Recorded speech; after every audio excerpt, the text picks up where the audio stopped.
Mr. Moody Stewart. May it please, my lords.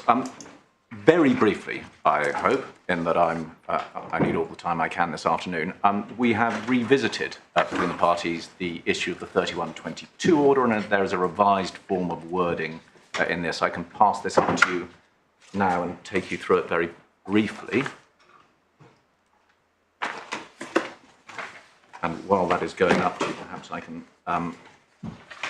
say that in terms of the Munich decision, there will be a redacted version of it available. A redacted version of the extract will be available for those who wish to see it. That should work in terms of how this operates. So paragraph 1 has changed, and perhaps it's easiest to let your lordships read it to yourself and see whether the issues of clarity are satisfactorily resolved.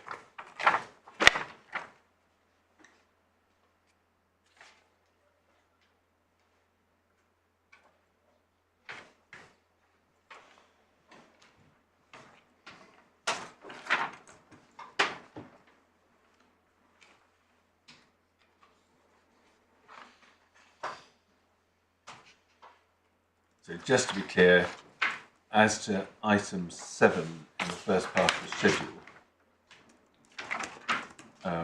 the Munich judgment. Yes. What is it that will now, under this order, be treated as confidential? What will be treated is the document that is presently within the unredacted form of the document that is presently within the bundles will be confidential, but there will be a redacted version of the Munich judgment, which is not confidential on the basis of the German court's approach, which will then be free to be used. So it's the confidential material is that which will be under the redactions, my lord. But just to be clear, so just suppose some member of the public wanted to see that version, where would they find it? I mean, it won't be at SB 117. My lord, it won't be attached to the order. It should be on the court file. We could attach a redacted version to the order, but I don't think that's. But I think, my lord, the idea is it would be in the bundles in the same way as any other document that they wish to see a copy of. They'd ask for a copy of the document from the bundles. And it will be in a bundle somewhere. It will be provided. It's not yet, but it will be. My lords, does that satisfy? Speaking for myself, I have no trouble with the substance of paragraph 1. That looks all right to me. And Lord Justice Snowden, I think, is content as well. No, I will raise one point just while we're on confidentiality. But this morning there was a reference to, I think, paragraph 99 of a witness statement. Oh, yes. Which, in fact, I think contains the description was given of its contents, which may or may not correspond to its actual contents, yes. but a significant part of which were actually red, yes. in red colour. Yes. Is that not within the? Can I just note that happened this morning, but it may be that it may be something to which you would be coming in any event this afternoon. But given that there's a transcript now available, I don't know how we deal with that. My lord, yes. My lord, I don't think we can investigate. I don't think that the material that was. I don't know about the bits that my learned friend referred to. I'm not sure that there was anything that you didn't jump up. I didn't leap up, my lord. No. But that's not always a reliable indication. Unless I've got the wrong thing, it's in red, and it is referred to in the schedule. My lord, yes. Because it is a part of the document referred to at number 29. In fact. My lord, yes. And it was referred to, as I say, referentially this morning. It may be that we just plough on regardless. My lord, at the moment I'd suggest plough on regardless. Those behind me will alert me if I should be anti-ploughing.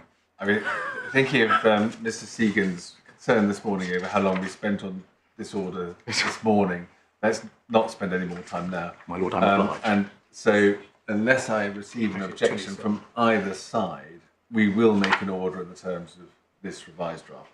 My lord, I'm obliged. So, my lord, onto the substance. My lord, before I dive in, I'd like to start by stepping back and considering what we say is the inappropriate procedural nature of this appeal, just to summarise, the appeal is, and this is common ground, by way of review of the decision of Mr. Justice Zaccaroli as he was. And I think where we've got to now is it's advanced on the grounds of appeal for which permission was given, in light of the evidence and submissions that were made before him below. And without permission, my learned friend can't advance new points that weren't argued below, which would include changes to the form of the amendment sought. And I think where we've landed, I'm not sure if my learned friend conceded this, was to say that he is proposing to amend the amendment that he's seeking by changing 52G and only 52G, and the rest of it stays the same. Now, our position, when I come to the pleadings and take you through, is to say that actually by changing the form of license, interim license that's being offered, there is a material difference to what was applied for below, and merely by amending that paragraph, the problems are not solved. Tensions appear throughout the rest of the document, rendering it such that if we were to consider that revised pleading, with just the licenses swapped in, there are internal inconsistencies and incoherences. And we also say the ability to swap in a license as amended from time to time of whatever scope renders the scope of their proposed amendment entirely unparticularized, because they say they could run any license at all. I think there are 2 points, separate points there. I understand this. Can we leave the last point My Lord, yes. aside for a minute? Because as to the first of those 2 points, I don't think we've actually got the, at least I don't know where it is if we have got it, the license of the 30th No, we don't. of May in the bundle. My Lord, no, it's not. And presumably, do any of your submissions actually require us to look at the difference, or are you just making a pleading point that he will need to make consequential amendments throughout the pleading? My Lord, the pleading point refers to, it leads to inconsistencies because of the nature of the license. But the nature of the license can be done, the new interim license can be done on my learned friend's description of it and the offer that they made that you saw in correspondence, which says it is adopting the form of the 30th of May license, in that it will extend no longer to NEPs, they're no longer seeking a standstill, various other points. So the 30th of May offer, to be clear, is your own offer, so you can't claim that reliance upon your offer causes you any difficulty, can you? My Lord, in other words, it doesn't take you by surprise. my Lord, You've known about your own offer since you made it. My Lord, that's certainly so. That's certainly so. But in terms of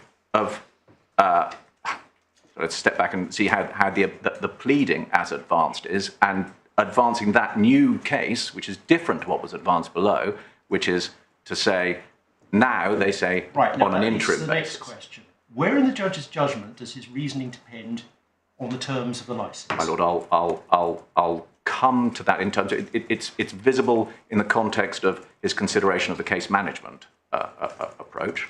It was a decision on a point of principle, wasn't My Lord, yes. My Lord, yes. But where we get to, my Lord, if I can, is that we say that what my learned friend is seeking to do now, by saying, well, we'll just change the form of the amendment now and deploy it here in the Court of Appeal without it being decided below or considered below, is he has the amendment considered in the absence of what the judge below considered to be points of relevance to do with case management and whether this interim licence could indeed be fit in before the trial, whether it was practical and appropriate for that to happen.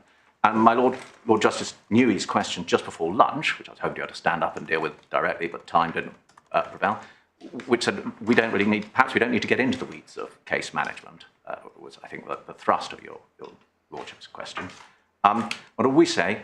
It is really important in the context of this application, which is to have an interim licence determined in the context of a fully fought case on the RAND trial generally, that the case management implications of the proposed amendment be considered by the same tribunal that is considering how that amendment would be managed. I don't understand that. Why are we concerned with case management? My lord, We are concerned with a point of principle as to whether this is an arguable case or not. You persuaded the judge that it was simply not arguable.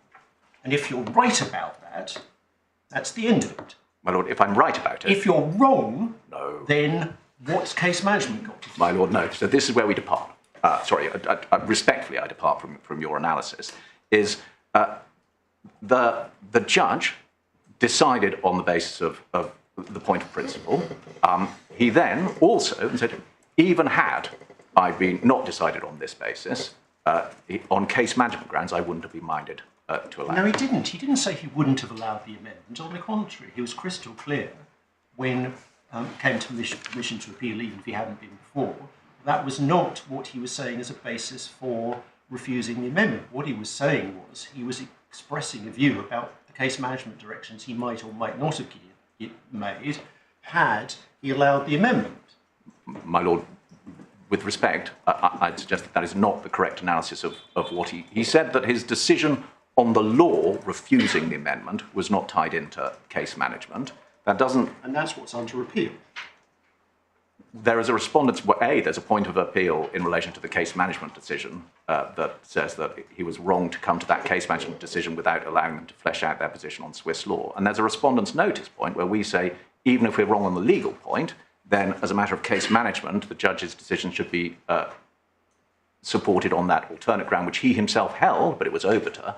And that's what we say. Unless we lose on both of those, we don't get on to reconsidering the position, as my learned friend would like to. Why would you have to lose on both before you got on to reconsidering? I mean, if the judge had gone wrong on the point of principle in 79 to 81, My lord, yes. in circumstances where he wasn't pinning his colours to the mast of case management in this context, would we not anyway have to reconsider the decision? Well, my lord, in my submission, no, because his decision on case management is to say that, and let's perhaps we should look at that. I was going to do this later, but let's look at it now, because otherwise I'm in danger of straying from the words of the judgment. But if we turn to, that's in Court Bundle 2,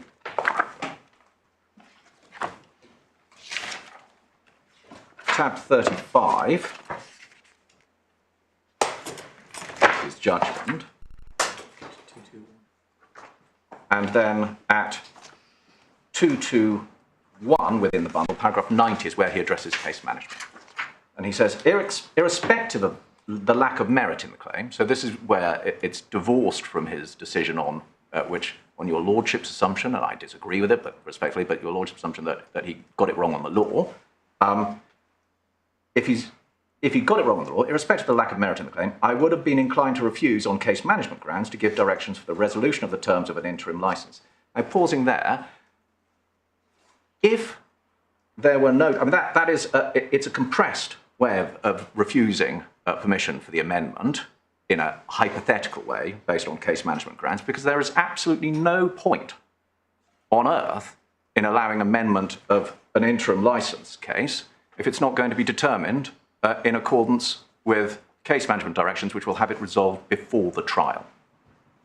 So he has, there's an independent point. And to be fair, my learned friend sought to appeal on this point, on specific grounds, and we have referred to it in our respondent's notice. So that's why we say this is an independent point which should be considered.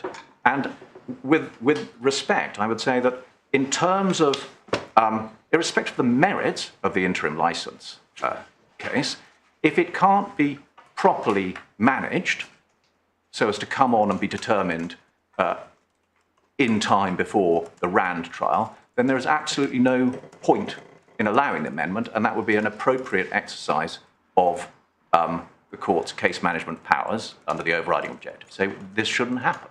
And what I complain about with my learned friend's approach for your lordships is to say, let me bank arguability, not that I say he can, but let me bank arguability, and then the court below is faced with an amended claim and a fait accompli of how do we get this done? My learned friend would then have to apply for expedition or try to squeeze it in. The case management. I don't understand how a revision to the offer proposed in terms of interim licence, which brings it materially closer to what you're arguing for, supports your position, because what it shows is a lesser degree of case management difficulty, not a greater degree of case management difficulty.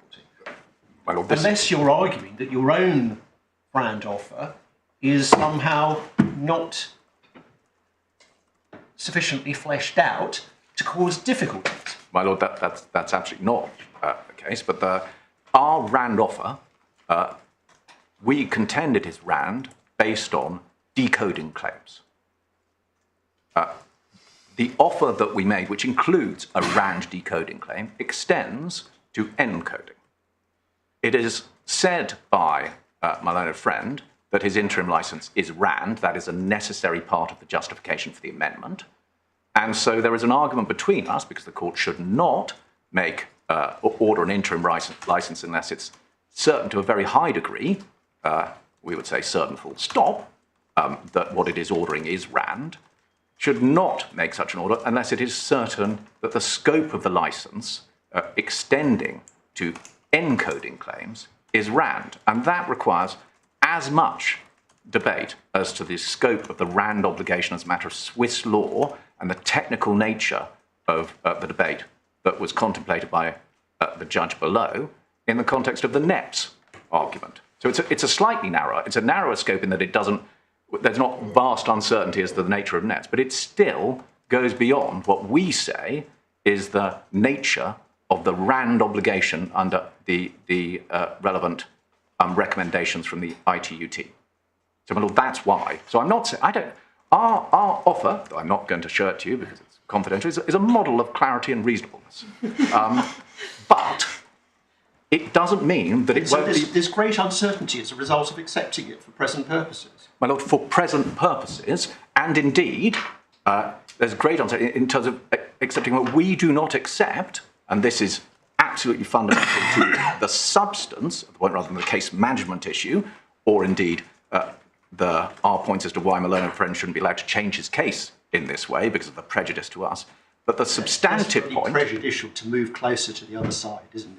My lord, it's desperately prejudicial to have a case advanced when there's been a change and we haven't been given the opportunity to put in the evidence that we now say we would need to address that. My lord, that's the prejudice to us. And indeed, there is a fundamental difference between this case and the Panasonic and Xiaomi case, which is it is not certain that the court in this jurisdiction will in fact decide and determine RAND terms come October. It's my client's case that they should not, and we have not given an undertaking to abide to the terms that they determine. And that's a position that we're entirely entitled to take.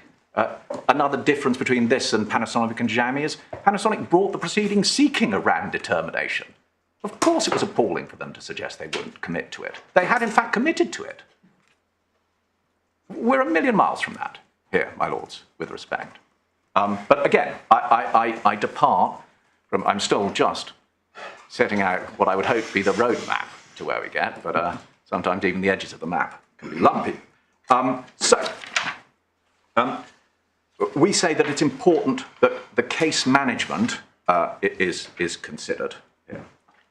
And we say that running this appeal now, rather than as we invited my learned friend to do, which was to bring a fresh application to amend, properly particularised, rather than trying to bodge it and shifting one word here or one word there, actually plead out what his case is in terms of interim licence, is something that should have been done and could have been heard in good time in the High Court below and considered in the case management context of that case, rather than inviting your lordships to engage on what may be a very interesting point of law that is needed to be determined. But in the case here, it would be inappropriate to deal with it. It's better that it's decided below. And just getting off on a tangent for a moment, so suppose that course had been followed and Mr. Segan had come before a first instance judge with a different amendment, what would the first instance judge have done about paragraphs 79 to 81 of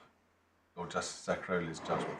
Well, my lord, had he done so, and he brings that a newly formulated, with a different form of license that he's now talking about, and in the light of Panasonic and Jammy, it would have been open to argue at that stage, well, look, on this amendment. Because your argument would have been to say the point of principle has been decided by Mr. Justice Zaccaroli as a matter of comity, you have to follow it unless convinced it's wrong. My lord, in terms of a different... Unless, of course, you accept that it is wrong. My lord, I don't. My lord, I don't. So, therefore, the Second Amendment application would have been barred by Zaccaroli's judgment. My lord, I don't accept that. I don't accept that at all. A fresh amendment, properly formulated, with a different form of interim license, is something that could well have been considered afresh. And indeed, given we invited them to do so, one might say it would be difficult for us to say that it was barred.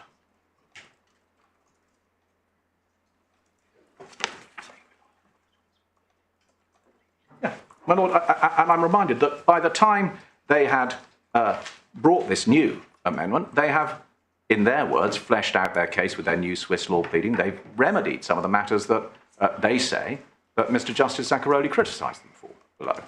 We say they haven't remedied them, but again, that would be a point for argument. Certainly wouldn't have barred them from running it. So,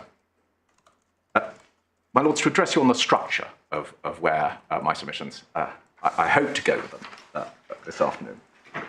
I will briefly provide you with a background to this case, because there's a certain amount of points that I've already made in terms of distinguishing features, both of substance and procedural context, that distinguish us from Panasonic and Jammy here. I will do that. I will also show you briefly the Munich decision and the ALJ. Though, as my learned friend says, they would need evidence to explain the context, and we would want to do that. So on your case, how on earth can we look at those two things? Because on your case, those are post-judgment, they're nothing to do with it. My lord, I'm showing this to your lordships on the basis that my learned friend is allowed to advance his new case, and at that point... So which is it? Do we look at matters in the real world as they are now, or do we freeze the position as it was at the time before the judge? Well, my lord, it's a two-stage process. First one freezes the position and considers whether the judge was right or wrong on the materials before him in the light of the grounds of appeal as advanced to reach the decision he did. If he was entitled to do so, and on that basis, we ignore what you're trying to rely upon. On that basis, on the matter one, then yes, that would be so. But then, if there's an amendment that's allowed, and we're viewing it as things are now, then we say, at that stage, because we haven't had the opportunity to put in the evidence that we would like, it would be unfair to allow my learned friend to run that case. The best place to do it would be down below the High Court again. So it's a matter of prejudice, as it comes forward, in terms of prejudice that my clients have suffered as a result of my learned friend seeking to run this new point on appeal. So, my lord, it's not, it may look like there's a tension, but there isn't, because in the light of the approach that must be taken when a new point is being run on appeal, first look at what the judge did and see whether there's an error. If there's no error, then nothing to see here, move on. And that requires consideration both of the merits of his decision and, we say, of the point that's ground one in terms of Swiss law, but also our respondent's notice point in relation to the case management issues. So if he were assume against me that the judge below got it wrong in the light of the principles now elucidated in Panasonic and Jammy, and assume against me that in consequence his decision that it wasn't arguable was flawed, and that there wasn't this lacuna between the principles of Swiss law pleaded and where we get to. We don't accept that for a moment, but assume against me. Nonetheless, if he were right when he decided that as a matter of case management, he shouldn't have ordered the amendment, he wouldn't have allowed the amendment, then his decision should stand. So, and that's those two limbs, I rely on both of them. And we say, so it would be wrong for it to be the appeal to be considered absent consideration of my respondent's notice point on case management and the grounds of appeal that are said to apply in relation to that. And I'll show you those grounds of appeal, because all that is said to be wrong with the case management decision is that it wasn't, it was wrong to refuse on case management grounds without giving them the opportunity to put in further evidence of Swiss law, which formed no part of his decision at all. So, my lords, we say the case management decision below is unimpeachable. And as such, the correct approach is dismiss the appeal, let my learned friend get on and apply again. I mean, I'm not sure it's worth staying on these points, but first of all, it's not actually clear that the judge did decide the case management point. He says he would have been inclined to refuse. He doesn't say there is this additional reason for refusing the case management point. And secondly, if one looks beyond that to the substance of what he says, on the face of it, there is a great deal of room for argument about whether he was right that an estimate of a few days was unrealistic, or wholly unrealistic, as he said. Well, my lord, 2 points there. One, I say that would be a very charitable to my learned friend reading of the paragraph to say that he didn't, in fact, decide it. I say that the judge did, on case management grounds, made it very clear that he would not have directed an interim licence trial. And secondly, the position is not whether your lordship looking at it again might come to a different decision as a matter of case management. It's a question of whether the judge was entitled on the materials before him to form his view as a matter of case management. Well, that rather depends on the answer to the first question. My lord, yes. my lord, yes, it does. Yes. But nonetheless, so assume against me on the first question, and eventually I'll stop with my assumption and I'll get on with my submissions. But at that point, my lord, it would be absolutely of fundamental importance for the case management impact of any amendment to be considered, and in particular whether it could be fit. Mr. I apologise for interrupting you. My lord, I'm sorry. Because so it's my fault, I'm sure. We understand that you say the judge was right as a matter of principle, and he was also right on case management. My lord, yes. But if your argument is quite simply that he was right on both of those points, how do we get to the later decisions that you are seeking to rely upon? Because obviously, on case management, he couldn't know about those decisions because they hadn't been taken. My lord, yes. My lord, of course you're right. Of course you're right about that. But my lord, if I'm right on both of those points, I can sit down now. I fear that your lordship may not think I am right. You are trying to rely upon later decisions which neither support him on the principle nor support him on case management. And I'm still struggling to understand what the justification is. So, my lord, my justification for referring to those further decisions, the later decisions, is because we say that, and this is the term we've used in our skeleton, your lordship's decision in Panasonic and Xiaomi flows from the very stark facts in that case, and we say we are not within that stark position. Indeed so, but that's arguing that Panasonic is distinguishable from the present case. My lord, yes. Again, what have the foreign decisions got to do with that? Well, my lord,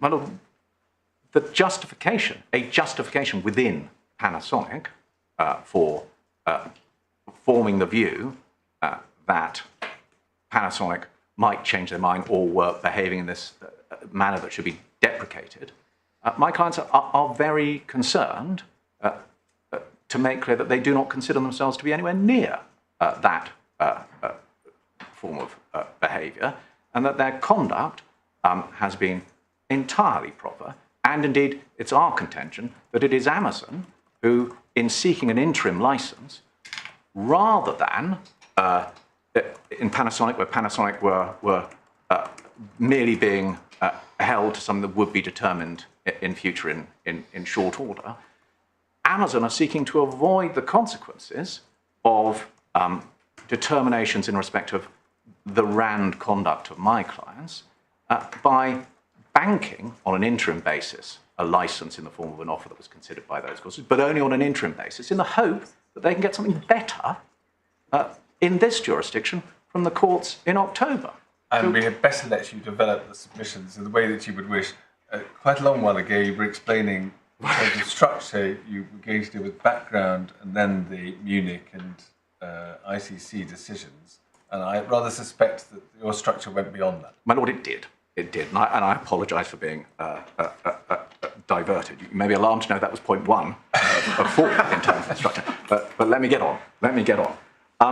First I'll show you those. Then I will go to the pleaded case and show how the proposed amendment that my learned friend now, I think, accepts, but if he doesn't accept, he has to make, in terms of just swapping out one interim licence for another, how that has an impact on the pleaded case as it is, and we say fundamentally undermines the merits of his proposed amendment application, such that it doesn't clear, on grounds different from Panasonic Xiaomi, it does not clear the merits case.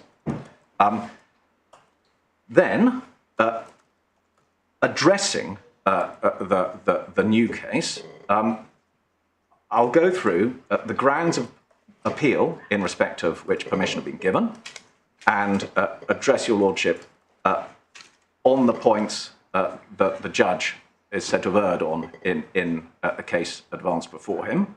And so we say that the correct approach is that, first of all, my learned friend must succeed on his contention that the judge erred in distinguishing between an interim and a final licence. We say that's not what he did at all. And that the judge's decision on the effect of my learned friend's Swiss law case was wrong, and I'll address you on Panasonic and Xiaomi. But I'll also address you in the context of my learned of the judge's case management decision, which is where I got diverted earlier. And then, we'll also, if we then move on and consider the amended case and consider what my learned friend is now advancing, I will address your lordships both on why, in light of the proposed amendments, my learned friend's case is unsustainable, but also why and that's both in relation to the defence and counterclaim and the particulars of Part 20 claim. And I'll also address you, obviously, on the Panasonic and Xiaomi matters. And then, finally, on the assumption that all of those matters have cleared what I've referred to as the Kawasaki merits test, I will address your lordships why, even if you're against me across the board on the merits of the my learned friend's amendment application, as a matter of case management, I say it's not workable. So I think that's 4 points, though two of them sounded quite similar to me in the light of what I've got. Very briefly, I'm going to address you on what we say are points of distinction now between the situation in Panasonic and Xiaomi and the present case.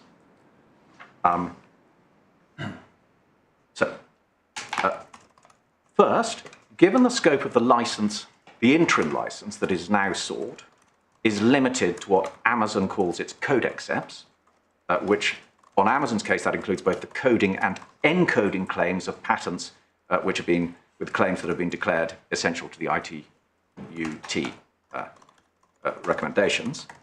We say that it is of fundamental importance that there is no allegation by my clients of infringement in respect of SEPs in this jurisdiction. The infringement case brought here is only in relation to NEPs, and the interim licence only concerns SEPs, or the SEPs with those claims go both coding and encoding. Now, in this regard, my learned friend relies on the declarations of non-infringement that he seeks in respect of the codexcepts that he brought as the procedural mechanism to bring the case here. But one, we make no allegation of infringement of those. He's seeking a declaration of non-infringement, and they've also been stayed by consent. So there is no live allegation of infringement in relation to any patent that is the subject of the interim licence one foot in this jurisdiction. So, Yeah, but they've only been stayed, as I understand it, on the usual case management basis that you do FRAND first, or RAND. well, my lord, but in the context of, and my lord, that, to be sure, that may well be so, but in the context of needing an interim license. RAND determination on those patents. Well, my lord, there is no.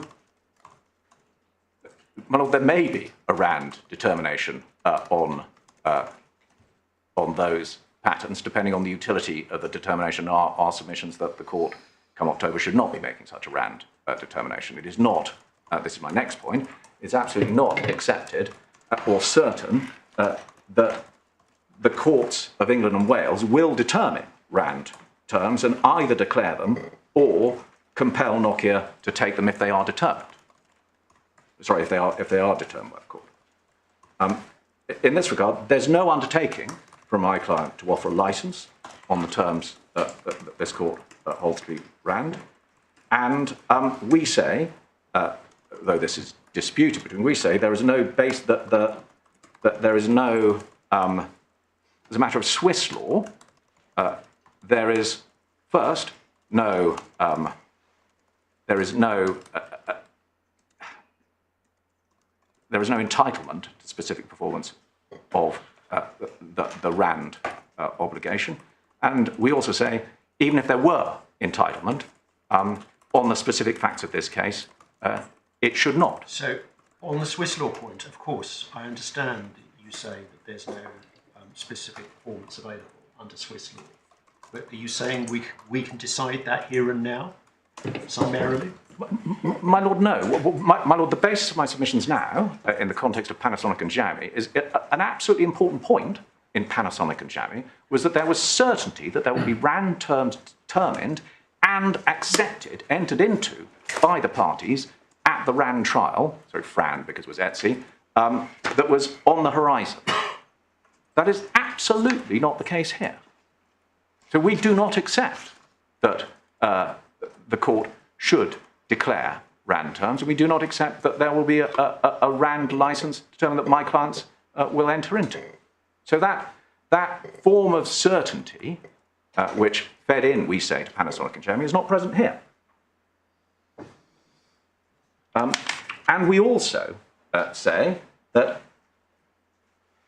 a crucial element of Panasonic and Xiaomi, in my Lord Justice Arnold's decision in that case, was that there was the good faith obligation that was imposed as a matter of French law could give rise to the modification of a contractual right or give rise to the obligation of imposition, obligation to offer interim license terms. And we say that as a matter of Swiss law, my learned friend has not pleaded or set out any consequence of the good faith obligations that he relies on in this case. So my learned friend conflates good faith as a matter of general principle or as a matter of good faith in negotiations with the specific finding out, I think it's paragraph 48 and 49 of Panasonic and Xiaomi in the Court of Appeal, reciting French law principles that allowed for that obligation of good faith as a matter of French law to lead to the obligation potentially of offering or and then accepting or entering into agreement with someone in respect of an interim RAND license, not a final, but an interim. So we say again, this is a different point, and I'm not asking the lordships to decide this now. I'm saying that this means that one cannot just port across Panasonic and Xiaomi.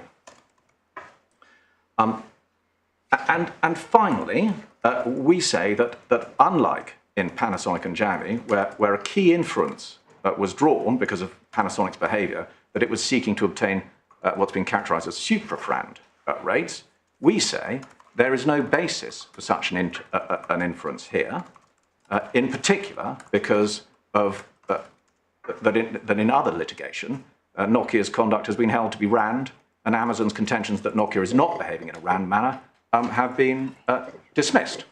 And for that purposes, I rely on, in the context of distinguishing Panasonic and Xiaomi, Munich, the Munich decision, and indeed... But not at the level of principle, at the level of the facts of this case. So again, we get to the question of how you seek to rely upon factual material that wasn't before the judge. My Lord, in circumstances where you say that the other side can't. well, my Lord, I say the other side can't, and if I'm right that the other side can't, I can't change in this way. They're not pursuing their appeal and seeking amendment in light of the earlier form of interim license that they sought. So it's all of this is predicated on the assumption that Panasonic and Xiaomi, in light of the new material, is what we're considering. Can I just understand what your case on your motivation is? I mean, there might be said to be reason to think that what your client's trying to do is keep Amazon in limbo without the benefit of a license or a RAND determination for as long as possible, in the hope that, especially when coupled with injunctions, that will put Amazon in a difficult position. So that's one hypothesis. What is the alternative hypothesis? You don't want the English court to determine RAND. You don't want the English court to settle a license in the October. Is there any other court you think is going to determine that? My Lord, And when? my Lord, well, for a start, we say that the Munich court has in fact said that our conduct and our offer Can was we RAND. leave that decision on one side for a moment? Just leave aside what a court has said. How are you suggesting that Amazon is going to get a determination of RAND and the grant of a license, and when? My Lord, this may sound peculiar, coming from a lawyer and a user of courts, but courts are not the best way to determine RAND terms, and they're not what's contemplated by the standard-setting organisations that litigation should be the way in which people determine RAND terms. Negotiation is the key. We've been negotiating with Amazon, I apologise, my Lord, we've been negotiating with Amazon since 2009, and we have not been able to obtain agreement. And so we consider that our actions are entirely appropriate in the context of those negotiations. And fine, that may be so. But just to understand the end game, you say, well, you say on the one hand, negotiations are the answer. Court processes are not the best way. Then you say, well, we've been negotiating for years, it didn't work. So we were forced to bring court proceedings. So if negotiations haven't worked and you've been forced to bring court proceedings, what is the end game apart from trying to put pressure on Amazon? My Lord, in an ideal world, one might say that in our Munich proceedings, what happens is that having had the finding that our conduct has been RAND, the learned friend has the courage of his convictions when he says that he considers that our 30th of May offer was RAND, and he enters the Orange Book process. If he wants to true it up and say we can get better than this, then he uses that and uses the mechanism in the court that was first seized of this we approached in Germany to determine that. But, my Lord, there are other processes than this court whereby, even in absence of agreement, matters such as RAND, an appropriate RAND, and conduct, RANDly behaviour, all these things can be observed, opined upon, and that herds the parties towards a negotiated settlement. There is, of course, the power that this court has in certain circumstances and has exercised to determine RAND terms. But again, I hesitate to play the violin about Panasonic and Xiaomi, but they're the two parties that agreed to submit to this. Let me ask you a related question. Nokia is well known as a supporter of arbitration of RAND disputes, unlike many set owners.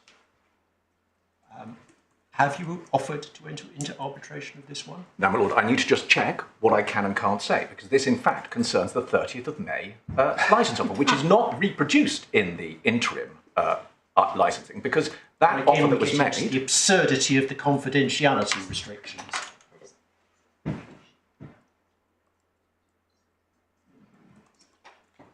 So, my lord, can I say that? My lord, I share, on a personal rather than a professional level, your concerns about confidentiality and some of the absurdity that goes We will on. proceed on the basis that until we're told to the contrary, there has been no offer of arbitration.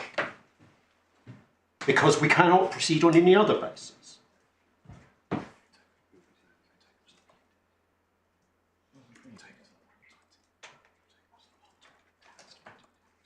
My lord, I apologise.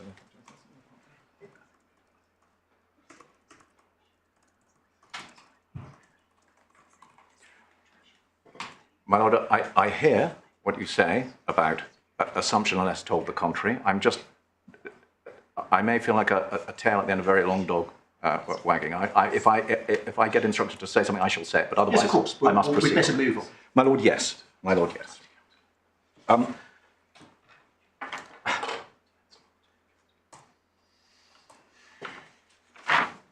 My lord, Can I just, sorry, at the risk of distraction, Lord Justice Newey asked you a little while ago about your end game, my lord, yes. and we then went off a little bit, perhaps on a tangent. I think it was suggested, to pick up the point I made earlier, that one answer to the question of what his end game is to be found in paragraph 99 of the fourth witness statement of Mr. Moss. That was, I think, where Mr. Segan referred, why Mr. Segan referred to it. And I just wanted,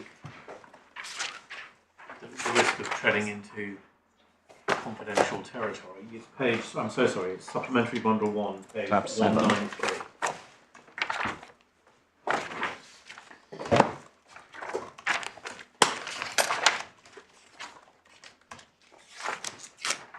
And the question I was going to ask you, sorry if everybody gets there, it's the sentence that begins at the bottom of page 193, whilst, and the following sentence, which I think is what Mr. Segan was referring to.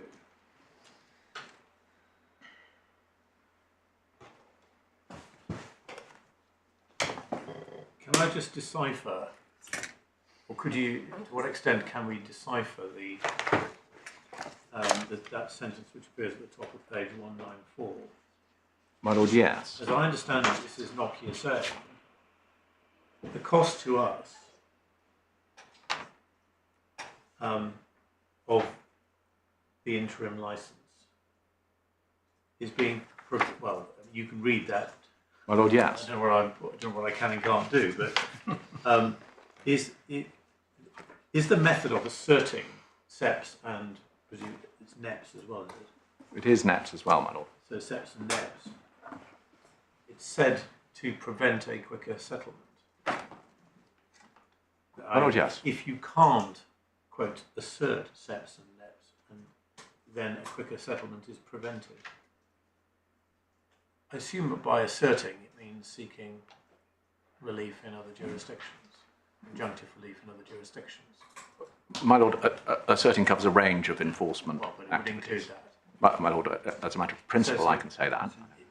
I don't know what Mr. Moss was referring Is it right that what's being said in essence is that it's too high a cost to Nokia to be forced to grant an interim license?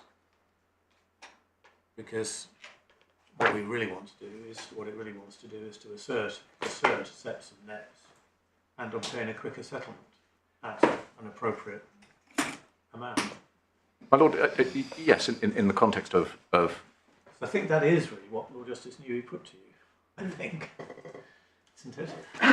well, my lord, I'm prepared to approach it on the basis that... Well, I mean, what Lord Justice Newey put to you, well, I mean, you can see it on the transcript, but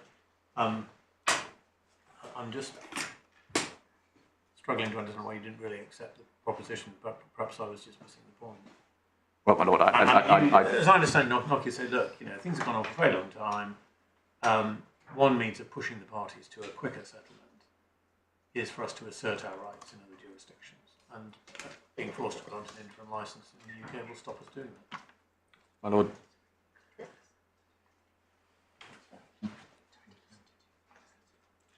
My Lord, that certainly is it looks like the thrust of what Mr. Moss says there. So, my Lord, but I would say that that is not in any sense, inappropriate. In particular, in the context of a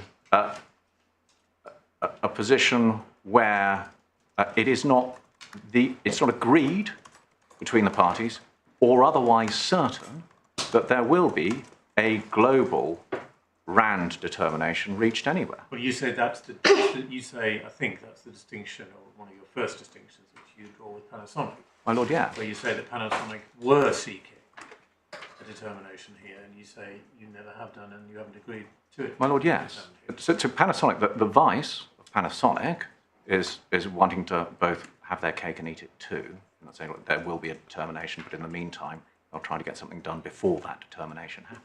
That's we have not committed, we don't give an undertaking, and we do not accept that there is in fact the power, or there will be the result of this court when it considers it properly come October, that there will be a RAND determination.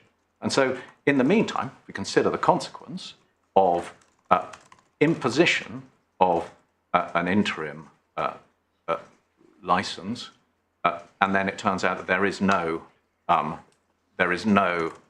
final license determined by the court in October, or indeed imposition or declaration of an interim license, which we say shouldn't happen, but that is of broader scope than that which is, if there is one determined come October. Both of those are very significant disadvantages to my client, and my clients are entitled to seek to avoid that.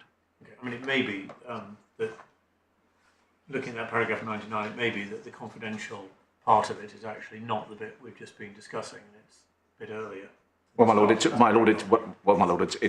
all read, and I certainly don't have instructions about which bits are confidential on that or not.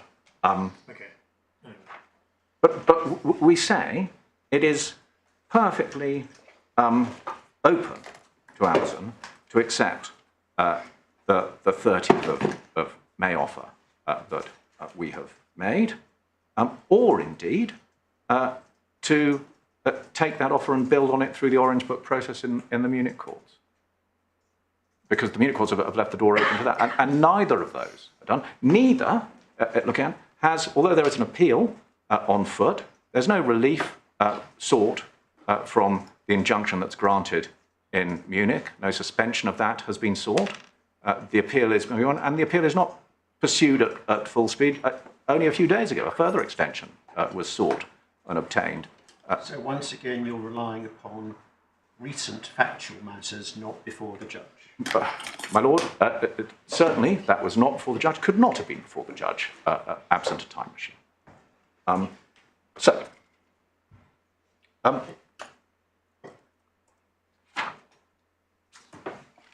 Perhaps, my lord,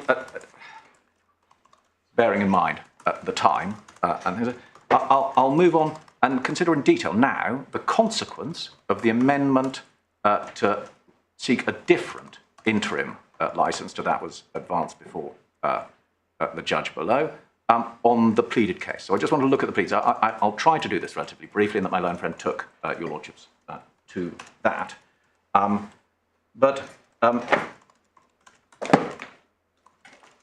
We start with this, and just to deal with the history of this, in the application before the judge below, the application to amend was brought on the 24th of May, and then there were a series of different versions of the amendment that were introduced in light of criticisms and complaints made by my clients. So 24th of May, there's a further one on the 5th of July, and then the 12th of July one, which is the subject of the dispute now and which was ruled upon by Mr. Justice Zaccaroli as he was. That 12th of July application was sufficiently changed that a fresh application notice was issued in relation to that. We say that it is peculiar now that what is now said by my learned friend is there's no need to amend to make any further changes because the presence of the words as amended from time to time, in the paragraph we've looked at, allows the replacement of the 17th of May licence with this entirely different licence that is advanced. Let's look at how those changes have an effect and why, even assuming my learned friend amends, I think it was 52G, he said he was going to change to make a reference to the 30th of May licence rather than the July, sorry, the 17th of May licence. Even looking at that, it doesn't solve the problem. So Core 2, tab 32, this is the purple amendment by my learned friend.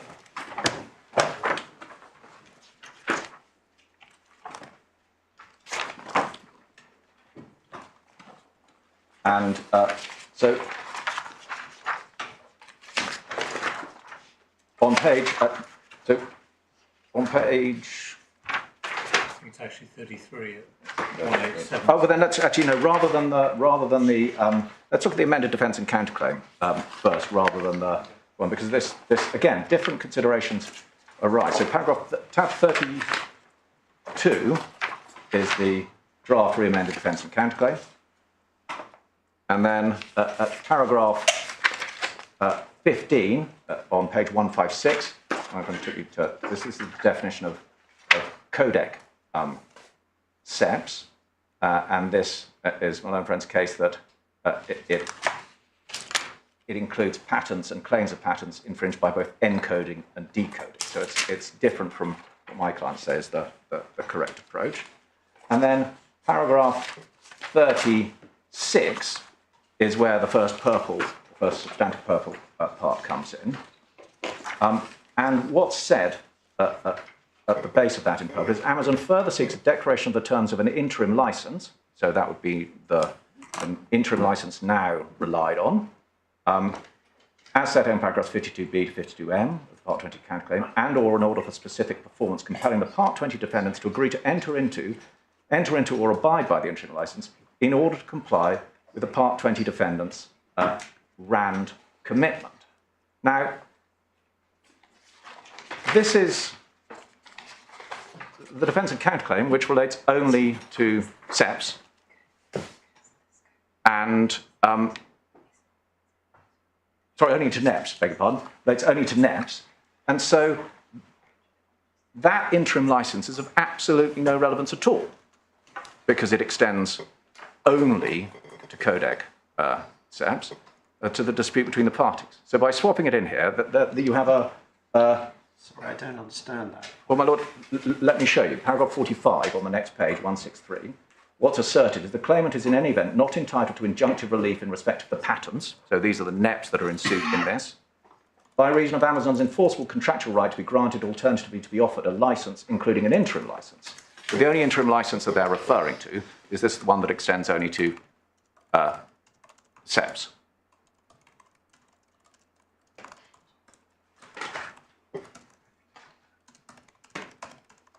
Sorry. This is the defence and counterclaim. The claim that my client Alcatel, which owns its common ground, owns no SEPs in the context of codec SEPs. It doesn't own any of those. And that was one of the bases for the claim and the amendments in relation to that party, certain aspects of the claim being struck out, not being allowed. And this is, if we just include the new definition of interim license, capital I, capital L, here, which extends only to SEPs, then there's absolutely no basis, it can't be arguable in any sense, that 45A, which asserts a lack of entitlement to injunctive relief in respect of the NEPs, the subject of this claim, by relevant reliance on the interim license. Alcatel owns no SEPs, no codec SEPs. So, again, swap it out, seek a different form of interim license, and certainly in relation to the defence and counterclaim, the case becomes unarguable. And similarly, there is no basis. Well, that seems to be an argument about the effect of the interim licence you've entered into. Now, let's assume for the moment that you're right about that. What's that got to do with the question that we're concerned with, which is whether there's an arguable case for the interim licence in the first place? Well, my lord, the arguable case for an interim licence being held and declared in this action stands and falls with its utility and relevance in this action, and there is none in this. And I'm moving on to the next thing when we'll look at the Part 20 claim and see the consistence of that point. My lord, the consequence of my learned friend's approach by just changing the form of the amendment sought, doing it on appeal, and attempting to reverse engineer his pleadings to deal with this new interim licence is this tension. So I'm not saying my learned friend can't apply to make an amendment and it shouldn't be determined in the normal way. We've told him he should do it below in the High Court. He has chosen not to, and he's doing it in this court on appeal.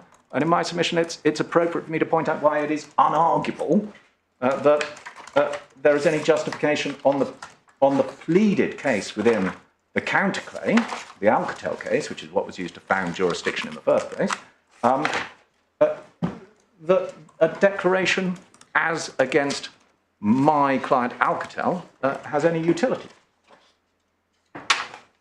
So, my lord, it is important, as interesting as the point of principle is, that they are seeking specific amendments in relation to specific pleadings that they've now changed in one very limited way. And that is what is before this court, and that is what I am addressing you on, as I am entitled to do in my submission. Can I just try to understand, so I've got myself in a muddle, how far this is a point of the wording of the pleading and how far it's a point of substance? The longer term, the licence that Amazon seeks would on its case encompass both SEPs and NEPs. My lord, yes. So in that sense, there's nothing inappropriate about including a claim of that kind in the defence and counterclaim. My lord, to be sure, and they have what applications are being sought in relation to the purple bits, which only concern the interim licence. I follow.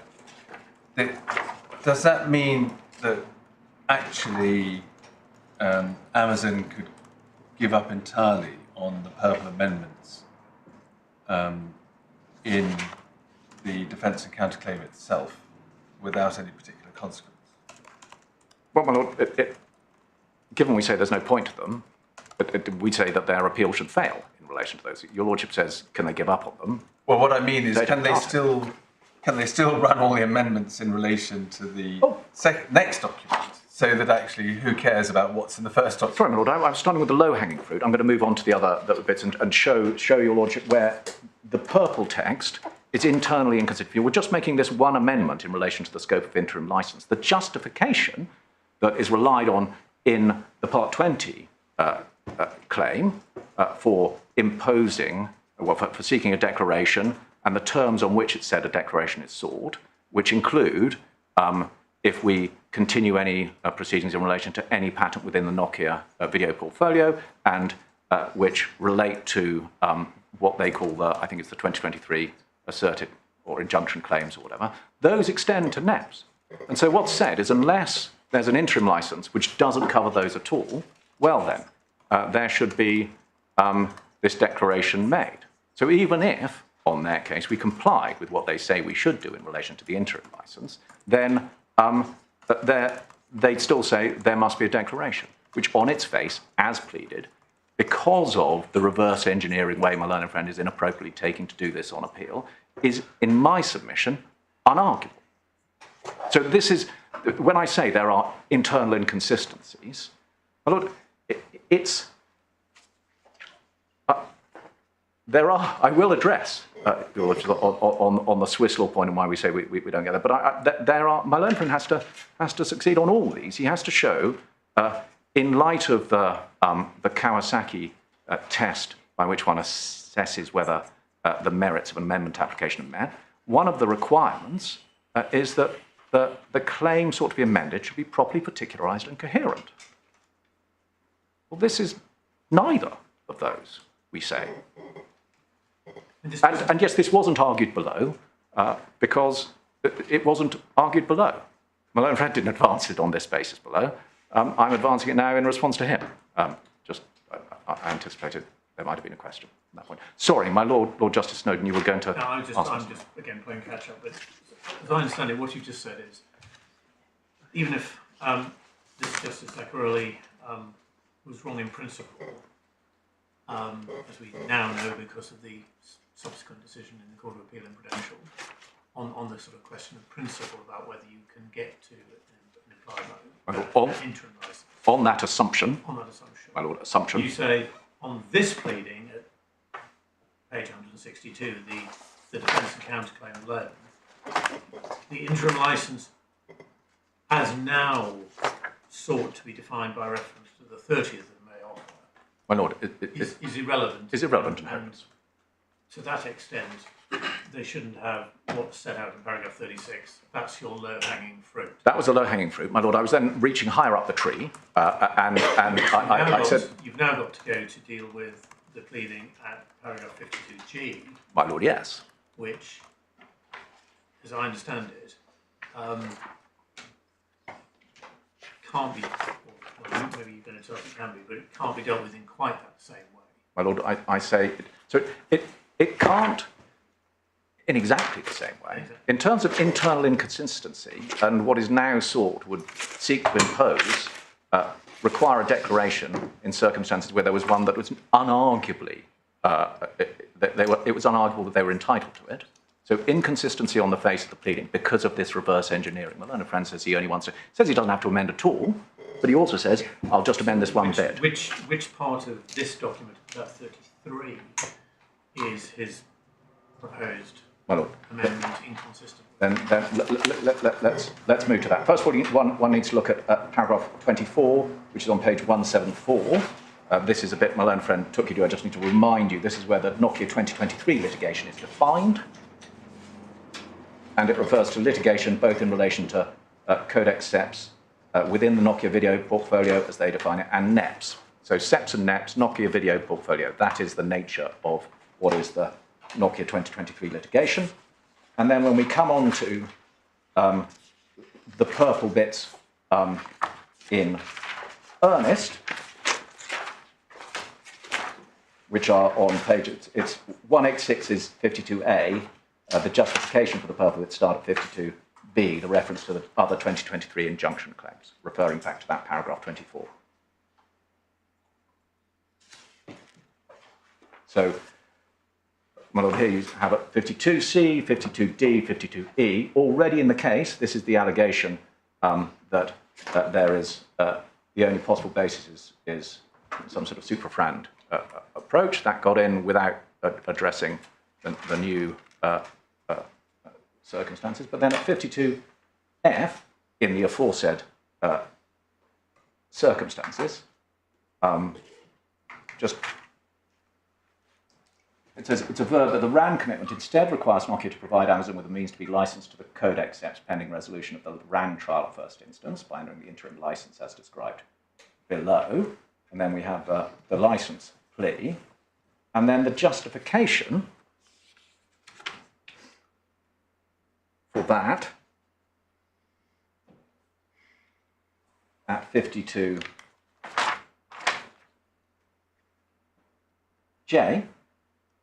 So we have 52I, Amazon is willing to give a formal undertaking to the court. 52J, accordingly, unless the Part 20 defendants, so that's Nokia, agree to abide by the terms of the 17th of May offer, okay, stay the pursuit. So assume there, against me, that the 17th of May offer somehow covers, it's the new offer.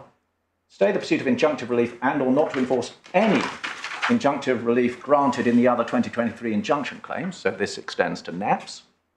Pending the adjustment of the interim license by the court at the RAN trial, Amazon will ask the court to grant declaratory relief, including. So that's when they say they'll do it. Well, again, they're using the old justification with the new license. There's an internal inconsistency resulting from the way in which my learned friend is trying to reverse engineer his pleadings inappropriately.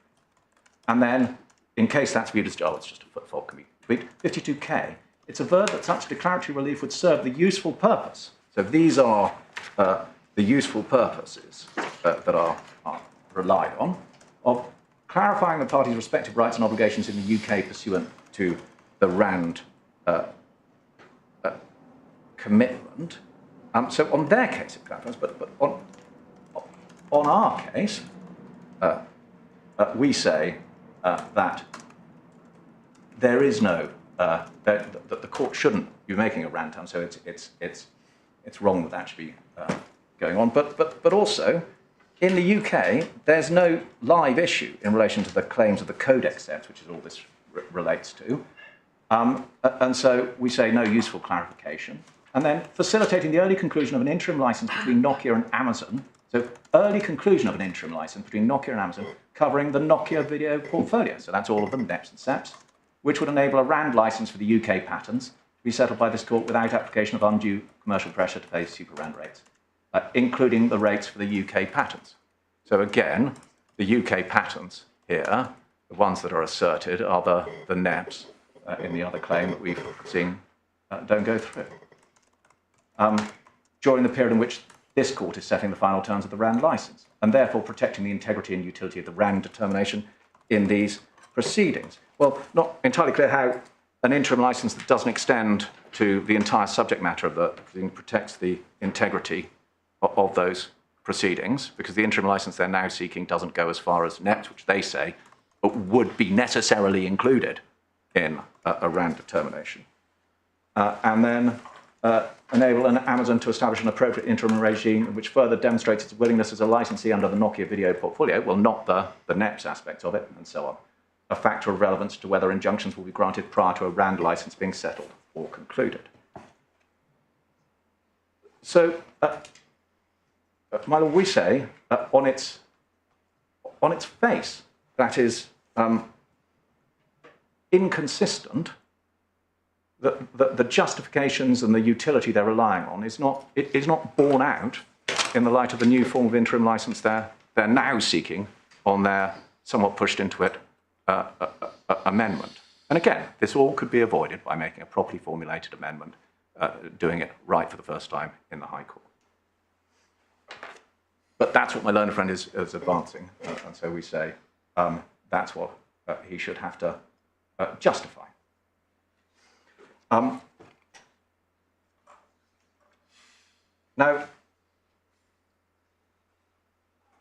well, then, just looking at the further, these are the bits that 52M, further alternatively, Amazon seeks an order for specific performance requiring Nokia to offer to enter the interim license and to enter into the same. It's averred that the remedy of specific performance is available as of right under Swiss law, as set out on paragraph 34, so that's disputed. 52M, Amazon is entitled to enforce the Part 20 defendant's RAND commitment to require the Part 20 defendants to make a RAND offer. So the justification, this is not a footfall point, this is a point on their pleading as it goes. The justification for their entitlement, their claimed entitlement for an interim license is because it's an enforcement of the defendant's, Part 20 defendant's RAND commitment. And as such, we say a necessary consequence of that is that in order for an interim license to be declared, the court must be satisfied that it is a RAND license. Now, that will have implications in terms of case management if the amendment were allowed, because we have to address the scope of the RAND commitment and whether it goes to encoding codex SEPs at a separate trial to the RAND trial. Also have to consider issues of Swiss law. But pausing for a moment, rather than considering that, it is Amazon's case that my client's 30th of May offer is not RAND. That is their positive case. So, as a matter of internal coherence and consistency, how can it be said that the RAND obligation in respect of a license that they contend, not just in terms of... How is that any different from Panasonic and Sony? Because what the court ordered there was terms that both sides said was not FRAND. The court said, never mind, it's the court's decision as to what's FRAND. My Lord, I'm dealing with consistency of their position, their justification for the amendment. They're not What they're saying... saying is, on an interim basis, we will take what the other side say should be ordered finally, even though we don't agree with it. It's holding the ring. What on earth is wrong with it? My Lord, if that were what they were saying, if that were the basis of their claim, that on an interim basis they will take what the other side, that's my clients, would say, then that is something that they can plead out and say that's a justification that doesn't put them in the bind of asserting, with one hand, putting forward the fact that something is RAND and must be the justification for it to be imposed because it's RAND, and then with the other saying, but it isn't RAND. And indeed, as before the judge below, the judge himself recorded when considering permission to appeal, he looked at the basis of his decision. He was asked, in terms of the grounds of appeal relating to his decision to refuse the interim license amendment, and it being said to be two different licenses, he made clear that it might have been different if what had been argued before him was that the interim RAND license being sought was our offer that would then be imposed before trial. So this is a different case to what's before, but it's not what's pleaded here. Well, look, I'm not saying that there isn't some way in which my learned friends can plead out a proper case engaging with your lordship's jurisprudence under Panasonic and Xiaomi, not that I say it's in any sense inconsistent with what went on below here, but they haven't done so here. And what they're trying to do is shortcut it. My lord, my learned friend, I can almost hear him do it, will stand up and say these are arid procedural points, but this is a matter of some importance in the context of a case where we have suggested to the other side that they take a different path, and instead they have chosen to do this on appeal for the first time with a reverse-engineered pleading that doesn't put forward a consistent, properly particularised and coherent case, my lord. So,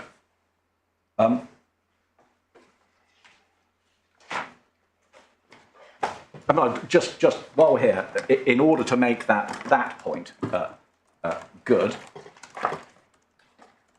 the approved judgment on the behind tab 36, can move away from the pleadings on this, behind tab 36, paragraph 22, where Mr. Justice Zaccaroli, as he was on page 239, was considering the application for permission to appeal on the basis of there being two or one final licenses. The point I've just made is made good in terms. He says, so far as permission to appeal is concerned, I'm not in the end persuaded there is a real prospect of success on the arguments advanced. The suggestion that the judgment is wrongly proceeded on the basis that Amazon was asking for two licenses is, I think, a semantic debate, and I'll show you he's absolutely right about that. An interim license and a final license are undoubtedly two different things. I can see how this might lead to an argument that on an interim basis, Nokia might be required to grant a license to Amazon on the terms that it, Nokia, offers, specifically on the basis that those terms can be varied after the court has determined a RAND license after a trial. But that was not the case being advanced. And that is still not the case being advanced, because what's said is Nokia should, there should be an interim license imposed that is said to be RAND, but on Amazon's own case, it's not RAND. And again, internal inconsistency. So,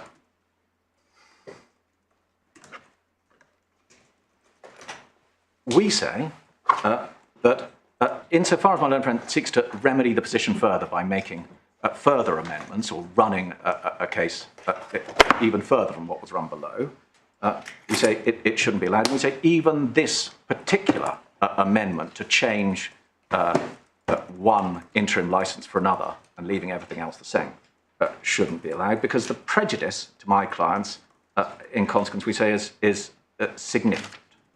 Now, I'm not going to take your lordships to the judgment. Summarise the principles I don't think are in dispute in terms of running a new point on appeal. They were summarised by my Lord Justice Snowden in Notting Hill Finance. But the key issue is a nature of prejudice to the party who is not seeking to run the new case. And we say the prejudice is significant. First,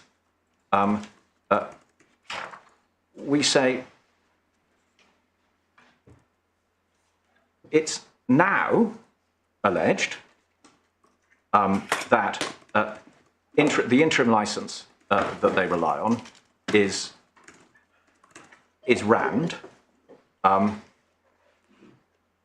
and we say that not only is it not RAND on Amazon's case, but we say that as a matter of an interim license, it's not RAND from our perspective either.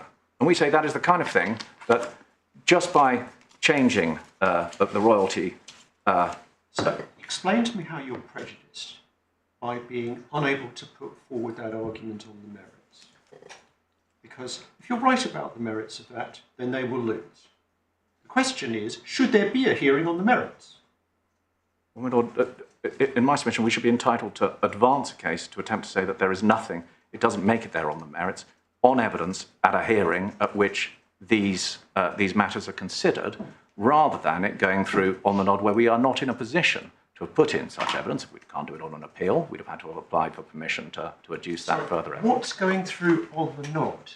All that Amazon are seeking is a hearing of their argument on the merits, with directions for evidence in the meantime. So you will have, if this case comes in, you'll have the opportunity to adduce full evidence and have full argument on it. So just explain to me how you're prejudiced. My Lord, we're prejudiced by being precluded, in the light of evidence we would want to adduce, from obtaining a knockout blow at the start and stopping this wasting time in the meantime. So just on this very narrow point, you say you could have put in evidence that would have made the argument unarguable. Well, my Lord, and so you could have tried. If here the proposition is that you're prejudiced because you couldn't explain that the terms wouldn't be RAND even from your perspective on an interim basis. On an interim basis. So we have to suppose that if this point had been run at first instance, you could have put in evidence to the effect that it was not even arguable that that was wrong. Well, my Lord, we should have been in a position that we could attempt to hit that hurdle and had it considered in the light of all other matters that we would put forward. I mean, what sort of evidence would it have been that would have meant that that couldn't even be argued? So, my Lord, I could only say there would have been evidence as to the difference between, in terms of license terms, the difference between something that is made on an interim basis and not being able to be, and is then to be trued up later, as opposed to something that is RAND because it's paid and can then be engaged with. There would be evidence in the context of the scope and the consequence, I suppose, of... Yes, but that point is a completely different point. I understand entirely what you're getting at there. That is the point about accountancy practice. And no doubt that will be a point that will be live going forward. But that has nothing to do with the amendments, and so you could have run that point anyway. My Lord, again, there's only a certain amount of time I have. There are other... it is a point. It's also a point that we could have run... we will adduce such evidence anyway, but if we adduce it now and it were cogent to the point that we succeed in our contention that it's not arguable that this was RAND from our perspective, and the only basis on which this is said to be justifiable is because it's RAND from our perspective because Amazon don't say it's RAND, then on an interim basis, then that is something that we should have been given the opportunity to do. I'm sorry, Mr. Moody Stewart. The point you're arguing at the moment is you're prejudiced by the change in the case on the appeal. But the accountancy point didn't feature in Mr. Justice Zaccaroni's decision. As I've observed, if the amendment is allowed, it will be something that you can run going forwards. It does not arise out of the change in the case on the appeal. It was always there to be taken. Well, the context in which it can be taken is different, in that it's now said that this is our licence, and so it must be RAND because it's a licence that we have offered. And so that's something that needs explanation. My Lord, to take another point, if I move on, the absence of an interim licence trial formed part of the judge's consideration of the issue of whether to expedite the RAND trial to October. So we can see that in the judgment call, bundle 2, tab 35. So it's not in the amendment application, but it is in the so tab 35, page 231.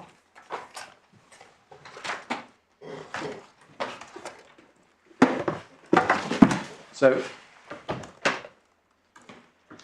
we raised objections against expedition of the RAND trial, or if it were to be expedited, how expedited. Then at 147, some of Nokia's objections in this regard, so these are objections as to interference with good administration of justice and prejudice to the parties. Some of Nokia's objections in this regard can be discounted. For example, the concerns based on the need to factor in resolution of the interim license issue have gone away. Its objections based on the fact that they were required to work exceptionally hard to comply with a tighter timetable ring hollow when they're prepared to forge ahead with enforcement action in multiple other jurisdictions. Again, what's that got to do with the change of the case on the appeal? It's a perfectly reasonable point for you to take anyway, but it's got nothing to do with the change in case on the appeal, has it? Well, my lord, in my submission, it does, in that at the moment, we say, my submission is that the original form of the amendment that was sought is no longer pursued. So it's not suggested that the judge was, in terms of that form of interim license, was right. So they're relying on the new, and I assume that's because of the case management issues. They rely instead on the revised interim license. So having obtained expedition on one basis where there was no interim license, they now, divorced from that consideration, say, well, okay, and divorced from any consideration of case management, because they say that can all take place below and it's not for your lordships to consider,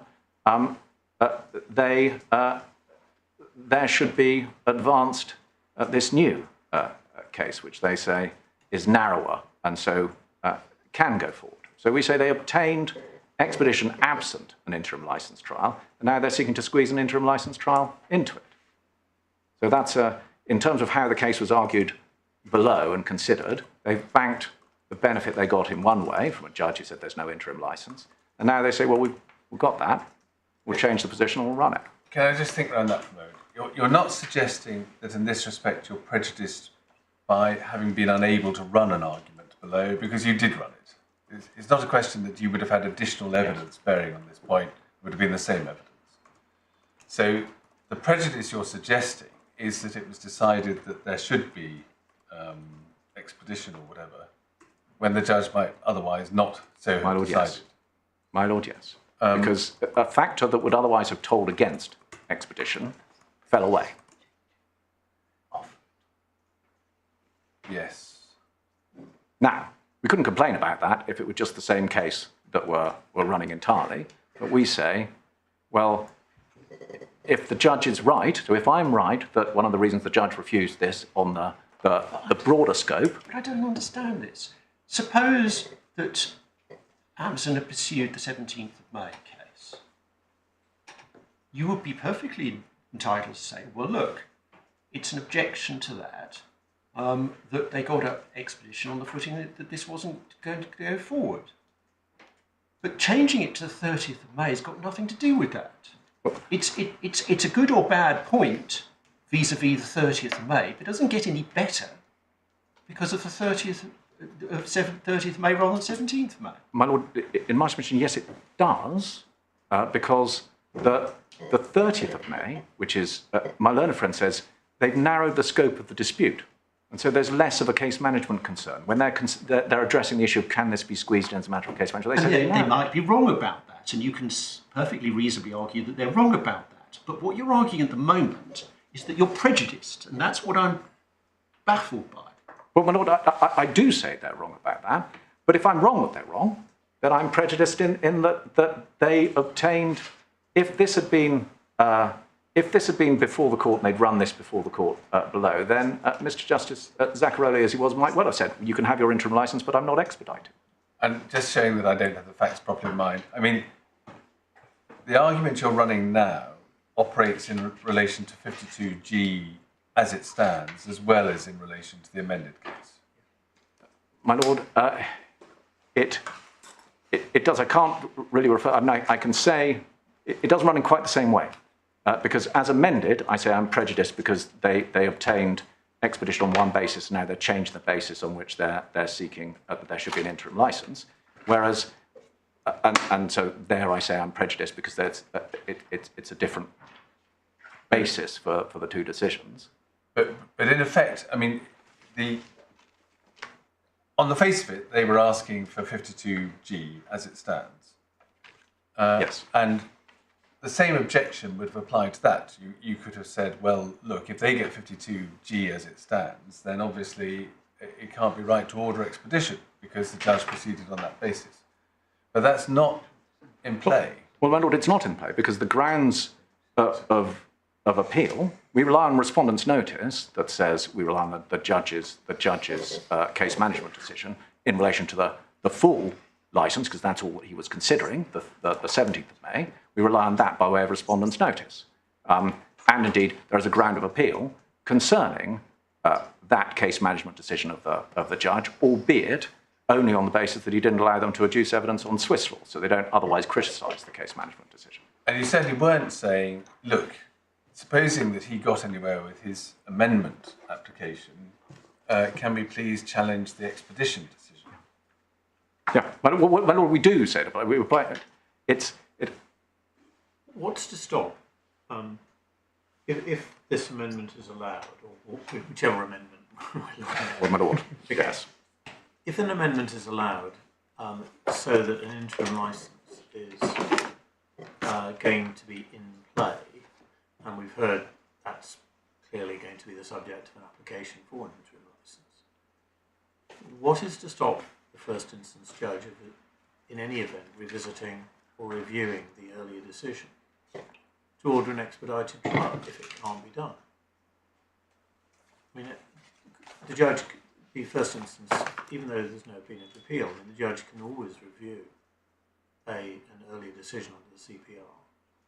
And if the consequence of there being an interim licence trial means that there can't be an expedited trial of the full thing, My Lord, yes. then presumably that is something that should be considered by the High Court, the first instance judge. I mean, why you're trying to use it as a means of saying we shouldn't allow an amendment which, for other reasons, might be legitimate. Lord, Whereas, in fact, surely it should be just done the other way around. If they want to ask for an interim licence, but the consequence is that the first instance judge throws his hands up in horror and they lose their expedited trial in October. well, my Lord, it's certainly it's almost case management is considered at some point. We say the appropriate thing would have been for them to issue a fresh application for the amendment, properly formulated, and then it would have been considered in the case management conference. If we deal with it as a matter of principle and say, interim licences are in play in this jurisdiction, contrary to the judge below, why can't the first instance court decide the effect of that on the order for expedition? Well, my Lord, subject to it being absolutely clear that that is something that could be considered, because otherwise what will be said by those to my left is that, well, permission to amend in this way has been given. We've got an expedited trial. There is no utility to having it. And if there's going to be an interim licence hearing, it must happen before the RAND trial. Therefore, squeeze it in. The Court of Appeal has said we must. So that's what I'm looking for, is consideration of the case management consequences. Yes, but as I say, I think what you were trying to do was to sort of catch us by saying, well, you can't allow an appeal to permit an amendment to be argued which might otherwise be appropriate and principled, because the effect of doing so will be to derail the expedited trial. So you shouldn't allow the amendment. My Lord, I think that's what you were doing, and I think an alternative, an answer to that may be, well, go tell it to the poor old first instance judge who's going to have to deal with this. My Lord, It's thing coming down the track of him or her. And if the consequence is that they think everybody can do both, great. And if they think the expedited trial has to go, then it has to go. well, Is that Well, no, completely off the wall? Or is that- I'm not saying. I certainly wouldn't say it's completely off the wall. You wouldn't be the first one to say. Well, that I don't believe. But the issue, Arnold, is we say these case management, part of the reasons, and I will get on swiftly to the grounds of appeal. Part of the reasons for we say the judge's decision below was a case management consideration that this just wasn't workable on the way he did it. And we say that any consideration of a revised application to amend should be taken in full cognizance of the existing case management context. Now, if your lordships were to say, well, no, we'll say as a matter of principle, this is the kind of thing that can be pleaded and it's arguable, but we say nothing at all about the practicality of an interim licence actually taking place on this in the present trial timetable. Or the effect that it would have on an expedited trial if somebody wants to go. I mean, they'll have to think about it. Well, my lord, if that were the case, then at least, you see, the vice I'm desperately trying to avoid. Because you're not desperately trying to hold on to the expedited trial, come what may, are you? My lord, No, you'd be delighted if it went off. Yeah, well, I wasn't You'd going be to say absolutely it. thrilled. I wasn't going to put that quite those terms. But. my lord, it's important to my clients that issues are resolved in a timely fashion. But So you consented to the expedition, did you? That's not how the judge's judgment reads. my lord, there are The judge's judgment appears to say that you opposed it. But my lord, it did. But we're now our shoulders to the wheel, and we're pushing on. Though the scope of the number of issues that are now being squeezed in to that, in the light of the way my learned friends have advanced their RAND statement of case, are extraordinary. So we have grave concerns about the length of that hearing. But my lord, our shoulders to the wheel, and we're pushing on. The fact that we opposed expedition, we thought it was a bad idea then. We deal with the matters as we see them now. So my lord.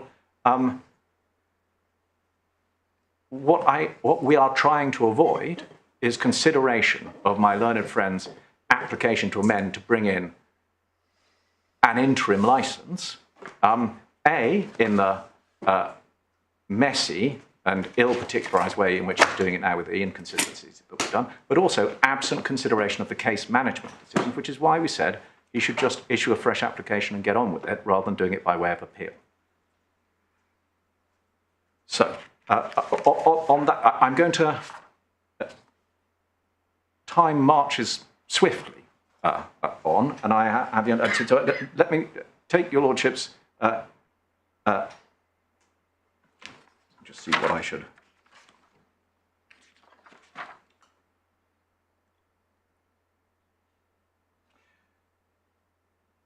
My lord, I'm going to take you to the grounds of appeal, turn to the judgment below, and then address actually what's said in the grounds appeal and how the case is advanced. And at that stage, I will also say what we say is a key distinction between the present case as a matter of Swiss law and the decision in Panasonic and Xiaomi, and as a matter of French law and the judge's decision that the premise relied on by my learned friend in the summary of the law that the judge sets out does not lead to the conclusion relied upon by my learned friend. So that's why we're going to seek to defend the judge's decision on that basis, on the grounds of appeal advance. I'll then address you on the case management grounds which we are in our respondents' notice.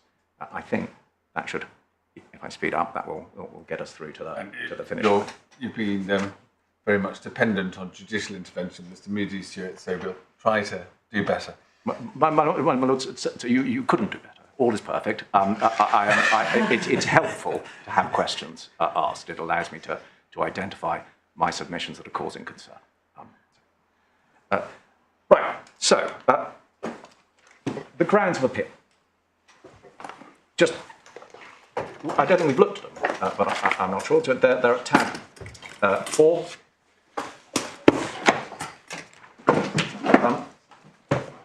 Point 1, Amazon seeks permission to appeal against the court's conclusion through tab 4 of Call Bundle 1 that there was no sufficiently arguable case that the premise, i.e. the Swiss law principles identified, leads to the conclusion that Nokia is obliged to enter an interim license. So that's paragraph 79 of the judgment. And then particular errors that are said to feed into that are identified. 2.1, it said that there was an incorrect distinction between two separate licenses, one interim and the other following the court's final determination, rather than addressing Amazon's claim to a single license, which would be adjusted to incorporate the court's final determination of RAND terms. My submission will be that A, the judge didn't make that distinction, and even had he, it would not have had an impact on his decision in relation to the Swiss law matters that he considered, the pleaded premises not leading to the conclusion. And then 2.2, by concluding that the RAND commitment does not require Nokia to make before a court's final determination of RAND terms an offer of license which is capable of acceptance, 81, in light of, so these are the two things, the requirement of good faith under the RAND commitment to make an offer capable of acceptance. We'll look at whether that's in fact on the pleadings. And 2.2.2, Nokia's obligation to accept the RAND terms of a license determined by the court, which correlates to Amazon's unequivocal undertaking to this court. Again, we'll say that insofar as those two are relied on said to be both helpful, that second one doesn't. We say there is no obligation on us to accept such a license that's pleaded as a matter of, the RAND terms of such a license that's pleaded as a matter of Swiss law. And then 2.3, by relying on case management considerations in reaching its conclusion, without allowing Amazon to develop and substantiate the foreign law principles on which it relies. So there's no complaint generally about case management. It's just said it should have been allowed to advance the Swiss law points. And it's clear from the judgment that that is not how the judge approached case management. And then to the extent that any of its reasoning was underpinned by or relied upon the judgment of Panasonic and Xiaomi, which decision was wrong in relation to the decision that's been granted. So that's it's all wrong because of Panasonic and Xiaomi. But again, I'll seek to persuade your lordships that, in fact, his decision is distinguishable from Panasonic and Xiaomi because of the difference between Swiss law and French law, and the principle of French law in relation to, and the consequence of that in relation to good faith negotiation that's identified in Panasonic and Xiaomi, and also because we say Nokia is not in the stark factual position that Panasonic was in. And then, by way of respondents' notice, I won't go through them all, but we rely in turn upon the case management decision of the judge to say that even if the judge were wrong, as Manfred says, in the light of Panasonic and Xiaomi or any of the other grounds he's set out, we say that he was unimpeachably right on his case management approach because the case management of an interim license in this case could not fit in before the RAND trial as directed, and it has not been established that the judge erred in that other alternate ground of his decision. So,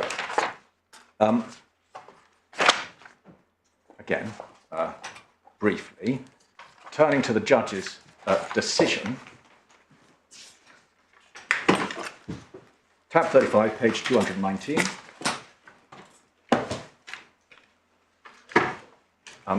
The judge, paragraph, the heading, the amendment application, the judge identifies at 76 and 77. So Nokia's objection to Amazon's application to amend its pleading relates principally to the amendment for the interim license. That's correct. Insofar as the amendment seeks an interim license from Alcatel, that's unsustainable. So that was struck out. That's not challenged. That's not part of the proposed amendments in the purple form. And then 78, the judge summarises the pleaded basis for the license based on the pleading. And we've looked at that, and he is accurately summarising what was advanced below on the pleaded case. There's no challenge or suggestion that he got that wrong. And in particular, we see at... Well, you say that, but where does his summary include the case that there's an arguable case under Swiss law that the RAND obligation is specifically performable? I take that by way of example, not by way of limitation. And the reason why I asked that question is you assert that there's no challenge, whereas I understood that from Mr. Segan that he was challenging the accuracy of that summary, inter alia, for that reason.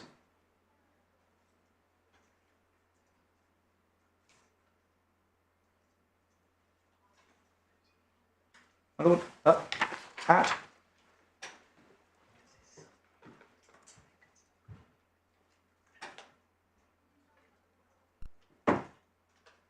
88,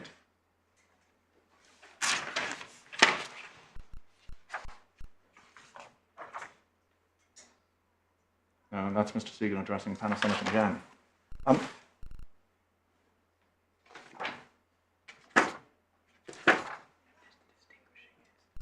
Yes. So my Lord, at 88, the judge has, Mr. Segan sought to distinguish Panasonic and Jan. So this is the argument, though the judge goes on to say he didn't rely on Panasonic and Jan, he was addressing it purely on Swiss law.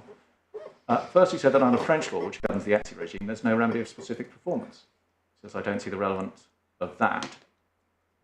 Amazon's problem is not that it failed to establish that it could enforce Nokia's obligation, whatever that is, in relation to the grant of a license. The problem is in establishing there is an obligation on Nokia to grant an interim license in the first place. So the specific performability, it wasn't part of the judge's decision. It's an anterior point, which is that the RAND obligation under Swiss law, as pleaded and summarised at 78, 1 through 6, does not extend, or doesn't say that, explain why an interim license, as a matter of Swiss law, is something that a RAND declarant is compelled to offer.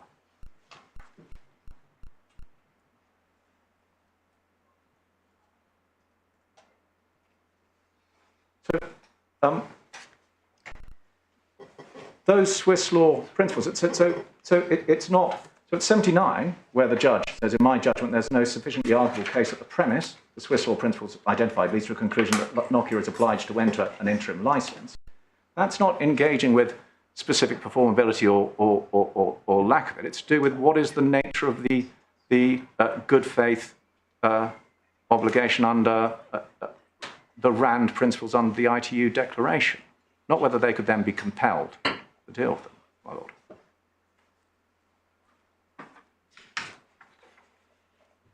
And at 5, so 78.5, the judge says, in the circumstances, so this is reciting the pleaded basis, the RAND commitment requires Nokia to agree to enter into an interim license, capital I, capital L, as determined by the court, on the basis that all of its terms could be adjusted once the court has determined the final license at trial. Just pausing there, where it's suggested that the judge fell into error by considering a different interim license and final license, and not paying attention to the assertion, to the case that one could be adjusted into the other. That's just not made out on this. It's plain that he had that in mind. So I'm dealing here specifically with the grounds of appeal. And then at 80, so at 79, he says there's no sufficiently arguable case that the premise leads to the conclusion. That's what's said to be the error. And then at 80, his reasoning. The two principles of Swiss law are identified in this part of the pleading. That the RAND commitment obliges Nokia to enter into negotiations in good faith for a RAND license and to refrain from seeking to enjoin Amazon in the meantime. A third principle of Swiss law is also said to be relevant, that the intended third-party beneficiary C of a contract between A and B can enforce the contract. Specific performance, my Lord. So he says he's got that in mind. And then at 81, assuming that the RAND commitment gives rise to an enforceable obligation to enter into negotiations for a RAND license in good faith. So that's the pleaded case. So he's assuming that in favour. I do not see how that leads to the conclusion that Nokia, in addition to entering good faith negotiations to enter into a license on RAND terms, which is to have retrospective as well as prospective effect, must agree to enter into a license at an earlier stage, whether it is or is not characterised as a second license. So again, the suggestion that the judge erred by considering two licenses is completely flawed, covering at least part of the same period that will be covered by the final license, pending resolution of the final license. So 82, he then addresses the alleged Swiss law principle that obliges Amazon to refrain from seeking to enjoin, Nokia to refrain from seeking to enjoin Amazon in the meantime. If there is such a principle, so he's assuming it, and it's an obligation that can be enforced, then that would provide them with a defence. But whether it would also entitle Amazon to some form of anti-suit injunction is, in this case, academic, since no such relief is sought. I do not, however, see how an obligation not to take steps to enjoin Amazon from using Nokia's patents can give rise to a positive obligation on Nokia to enter into a license with Amazon pending the resolution of a final RAND license. Now, pausing there, what he's saying is the Swiss law that is actually pleaded in the case that was before him, doesn't get Amazon home. Now, there is no Swiss law principle bridging the gap between the premise and the conclusion.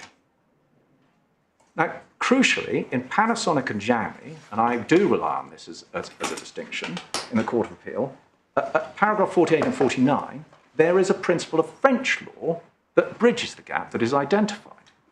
And I say two things. One, that there is no pleading anywhere, even as amended, of an equivalent Swiss law principle that bridges the gap in the way, or has a consequence of the obligation, an obligation to behave in good faith, having the consequence that has been determined as a matter of French law. That's not set out, and there's also no evidence in relation to that. So we say that the gap the judge identified marries up, if one sets the stages of his logical consideration of the Swiss law pleading and compares it with Lord Justice Arnold's masterful consideration of the French law position, there is a missing gap. There is a gap, sorry, not a missing gap, it's a present gap. There is a gap that is there that is not filled, and that lacuna means that the judge was absolutely right. Now, a learned friend should plead it. If he says that's a matter of Swiss law, plead it, set it out clearly. So let's look at Panasonic and Xiaomi on this point. Joint Authorities, Bundle 2, tab 14, page 124. In light of the time, I'm not taking you through all parts of this analysis. The key distinction, we say, is between French law, apart from the conduct points of my clients not having committed and so on and so forth. The key distinction is as between Swiss law and French law. And on page 124, from 46 to 49, there is an analysis of the position under French law and a reliance on the summary of Mr. Justice Mead in Nokia and OnePlus at 48 and 49. And so 48, for present purposes, the key points are those which the judge quoted from Panasonic's skeleton argument before him, which is accepted as accurate by Xiaomi at 38. So it's common ground, as a matter of French law, a contract must be negotiated, formed, or performed in good faith. So that's the good faith obligation. It's common ground, there's no definition of good faith. So this is why, so no definition of good faith in the French code, but it's highly fact sensitive. Both experts agree, in broad terms, good faith requires a party to perform its obligation in such a way that it's consistent with the spirit or purpose of the obligation, not just the black letter of the obligation. Again, there are assertions and an agreement that there is a requirement to negotiate in good faith. But what doesn't come from my learned friend's pleaded case, even in the RAND statement of case, is that this requires a party to behave consistent with the spirit or obligation, or indeed at 49, the judge is finding as a matter of French law here that in principle, good faith in the performance of a contract can lead to the creation or modification of a party's rights, as opposed to giving rise to a claim for damages or perhaps preventing a party from enforcing their own express obligations under the relevant contract. There is no hint of that point, which is the creation and modification of rights on the contract by reason of this requirement to negotiate in good faith. And absent that, in my submission, the analysis, lucid and clear as it is in Panasonic and Xiaomi, of why there can be an obligation to offer an interim license, does not apply on the principles of Swiss law pleaded and relied upon by my learned friend. And it's not enough for him just to point and say, here are the words good faith here, because it's not just that there is, or alleged to be, an obligation to negotiate in good faith, or there is some good faith obligation under the Swiss Civil Code. There must be a consequence of it that can modify the obligations in a way that means that it's not just an obligation to negotiate a final license, but somehow there must be an interim license in the meantime. We say that is a proper point of distinction. Not that I'm suggesting that any of my other points were not proper.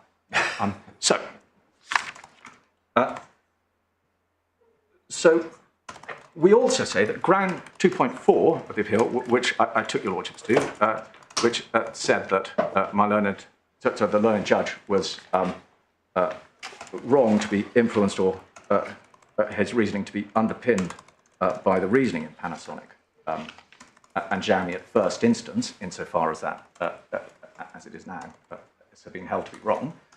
It's actually plain on the face of the judgment that the judge didn't do that. So if we go back to the judgment, tab 35 within Core Bundle Volume 2, we can see at 89, Mr. Segan also submitted that Leach J's decision is wrong, particularly in connection with his conclusions about German law. Those conclusions do not, however, form any part of his conclusions to the merits of the contractual argument. In any event, the conclusion I have reached is based on the pleading and evidence before me, entirely properly, I will observe, with respect, not on the answer reached by Leach J under the different ETSI regime. For the same reason, the fact that there may be an appeal pending against Leach J's decision is irrelevant.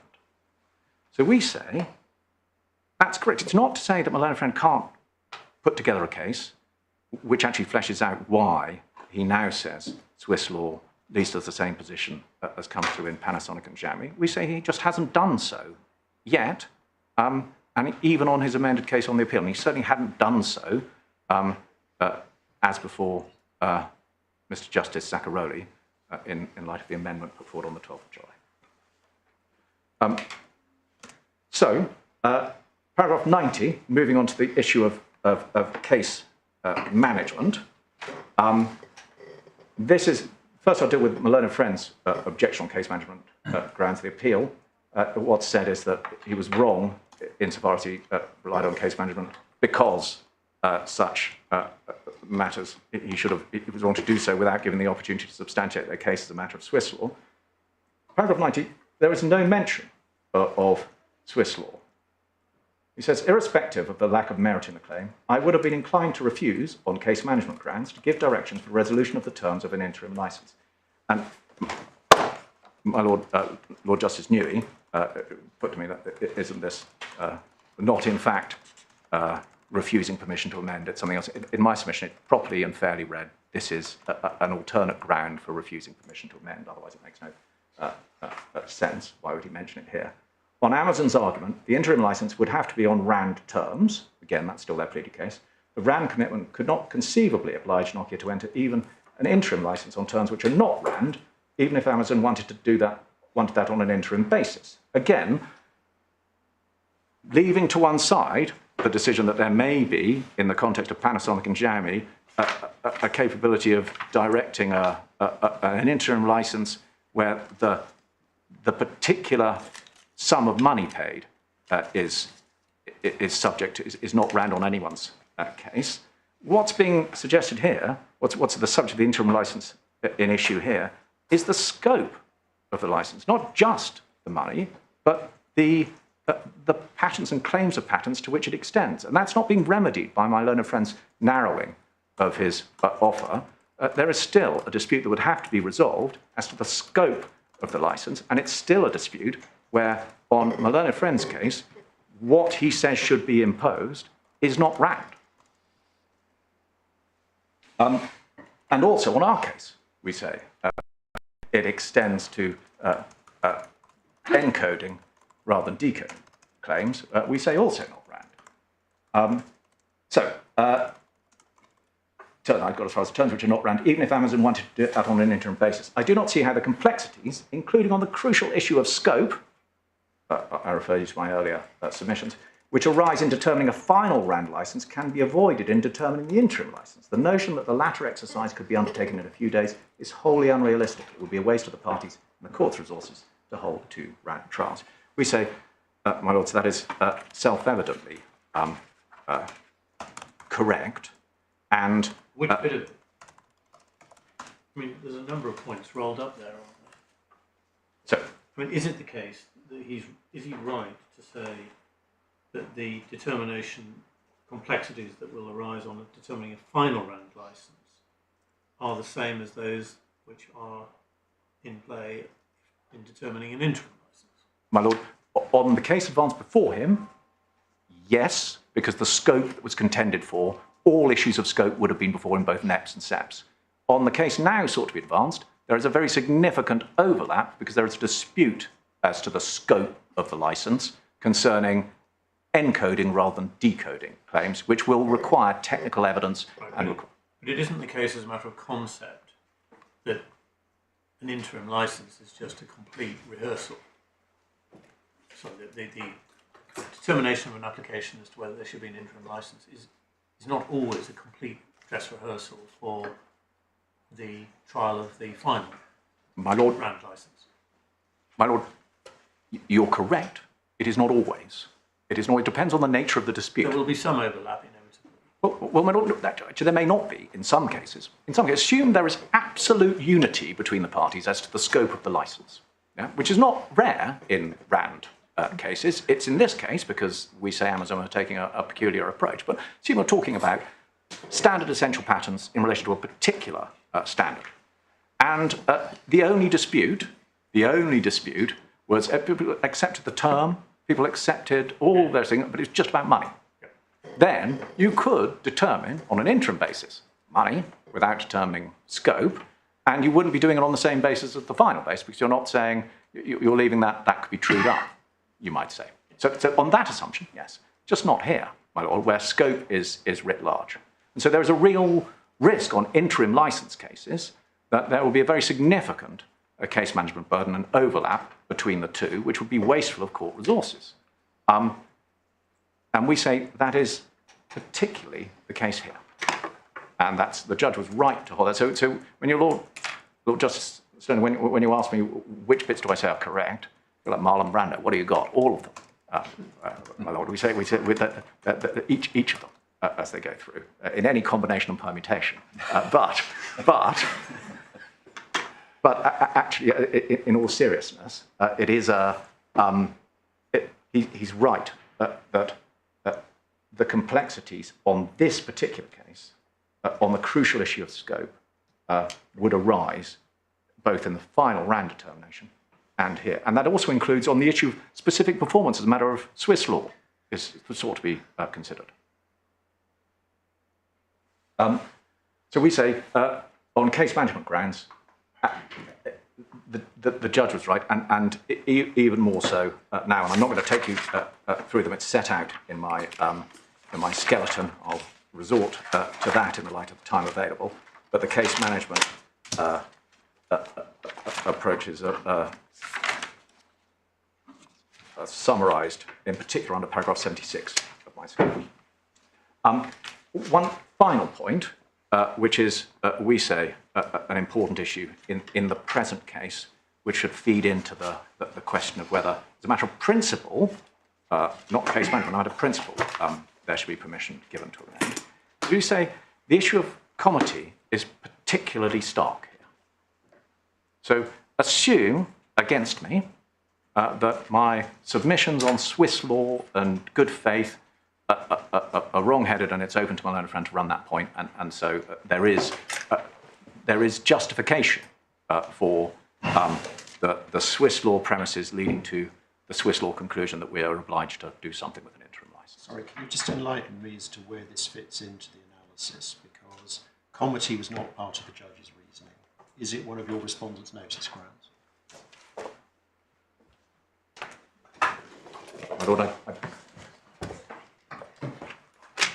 My Lord, I believe it is, but it's also, insofar it's in response to my learned friend's contention that the principles in Panasonic and Xiaomi get him home. Panasonic and Xiaomi, we say, a key principle within that is to consider the comity of the declaratory relief. Paragraph 8b of my respondent's notice. My lord, I didn't write the respondent's notice, I'm just reading it.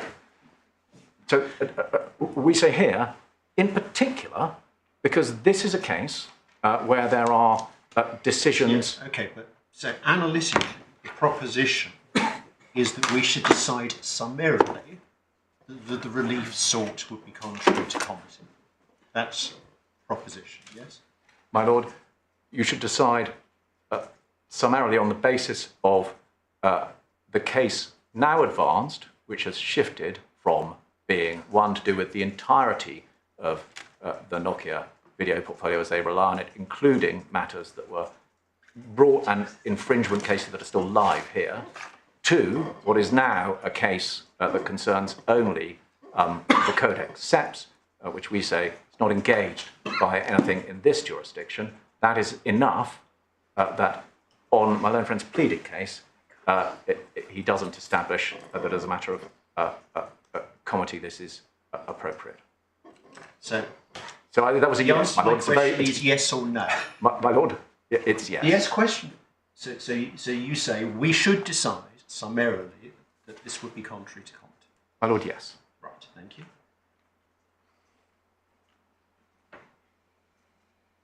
In particular,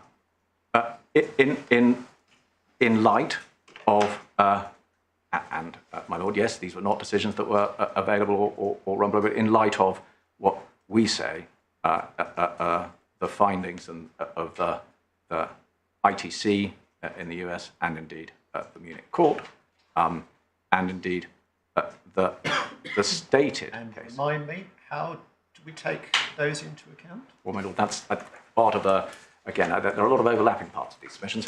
That's part of the prejudice I'm suffering because I haven't been able to adduce evidence to explain exactly how these all fit in. But on the face, you can see that there are findings that our conduct is what that have dismissed the case that our conduct was not RAND, and indeed in Munich there is a finding that we have made offers that are RAND, so we rely on those. But your lordship is absolutely right that the context that we would seek to put in to explain all this is not before you. My lord.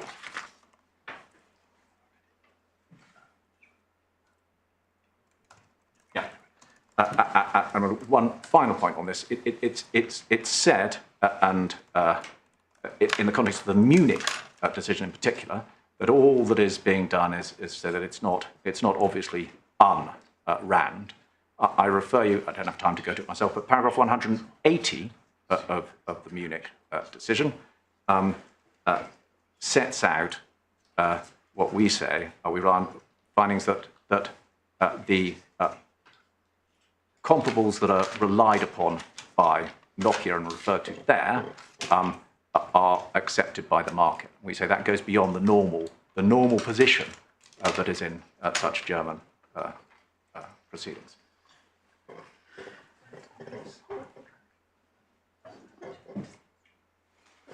Lord, I've been given that gesture from behind to say, unless I can assist you further, but those are my submissions. We suggest the appeal should be dismissed. Thank you very much, Mr. Mr. Segan. My Lords, I promised you in my submissions that I would give you a reference for where we described the length of the hearings in other interim licence cases and the foreign law evidence they considered. That's paragraph 82 of our main skeleton. My Lord Justice Newey asked at one point in my learned friend's submissions a critical question. How, on Nokia's case, should we actually be resolving the dispute between the parties? What is Nokia's endgame? My learned friend's first answer was that we should carry on negotiating, which clearly has not proven successful to date. The only other answer in terms of a concrete procedure was that we should invoke the Orange Book procedure in Germany. Now, paragraph 51 of Panasonic and Xiaomi in the Court of Appeal explains that there is no known instance of that procedure ever being used to determine FRAND terms.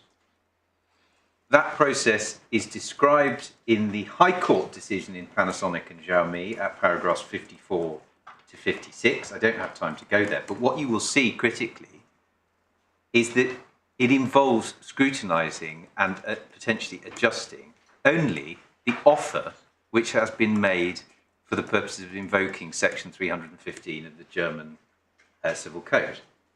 So if we invoke that process in Germany in relation to my learned friend's offer, we would then be deprived of the very argument that Mr. Justice Zaccaroli found to have a real prospect of success, namely that the licence should extend beyond the scope of my learned friend's offer and should embrace streaming. And other than further negotiation, there was no identification of any other avenue as to how the parties are supposed to resolve this dispute other than these proceedings. And that, in my submission, is highly revealing because it shows you what this is really all about. Nokia is essentially keen to avoid any mechanism which will actually resolve the RAND dispute. Why? Well, the answer is obvious. They want injunctions and they want to be able to force Amazon to choose between just accepting their offer or giving up the RAND trial and between accepting Nokia's offer and giving up the RAND trial, or losing Amazon's business in numerous jurisdictions around the world for a substantial period of time. And that clearly engages, we say, the vice identified in Panasonic and Xiaomi, in particular paragraph 92, referring to Panasonic wishing in that case to ensure that no FRAND trial takes place. This is exactly what is going on here. My lords, in relation to the procedural objection, my learned friend suggested to you that by changing the form of licence referred to in 52G, tensions appeared throughout the remainder of the document and there were internal inconsistencies. Now, in my submission, the points that were made really didn't warrant that description. The first point that was made was that the injunction is sought only on NEPs in the UK. As I've explained, the dispute in the UK extends far more broadly to Nokia's SEPs for all of the reasons I've explained and which I won't go back to. SEPs are squarely in issue here in the UK.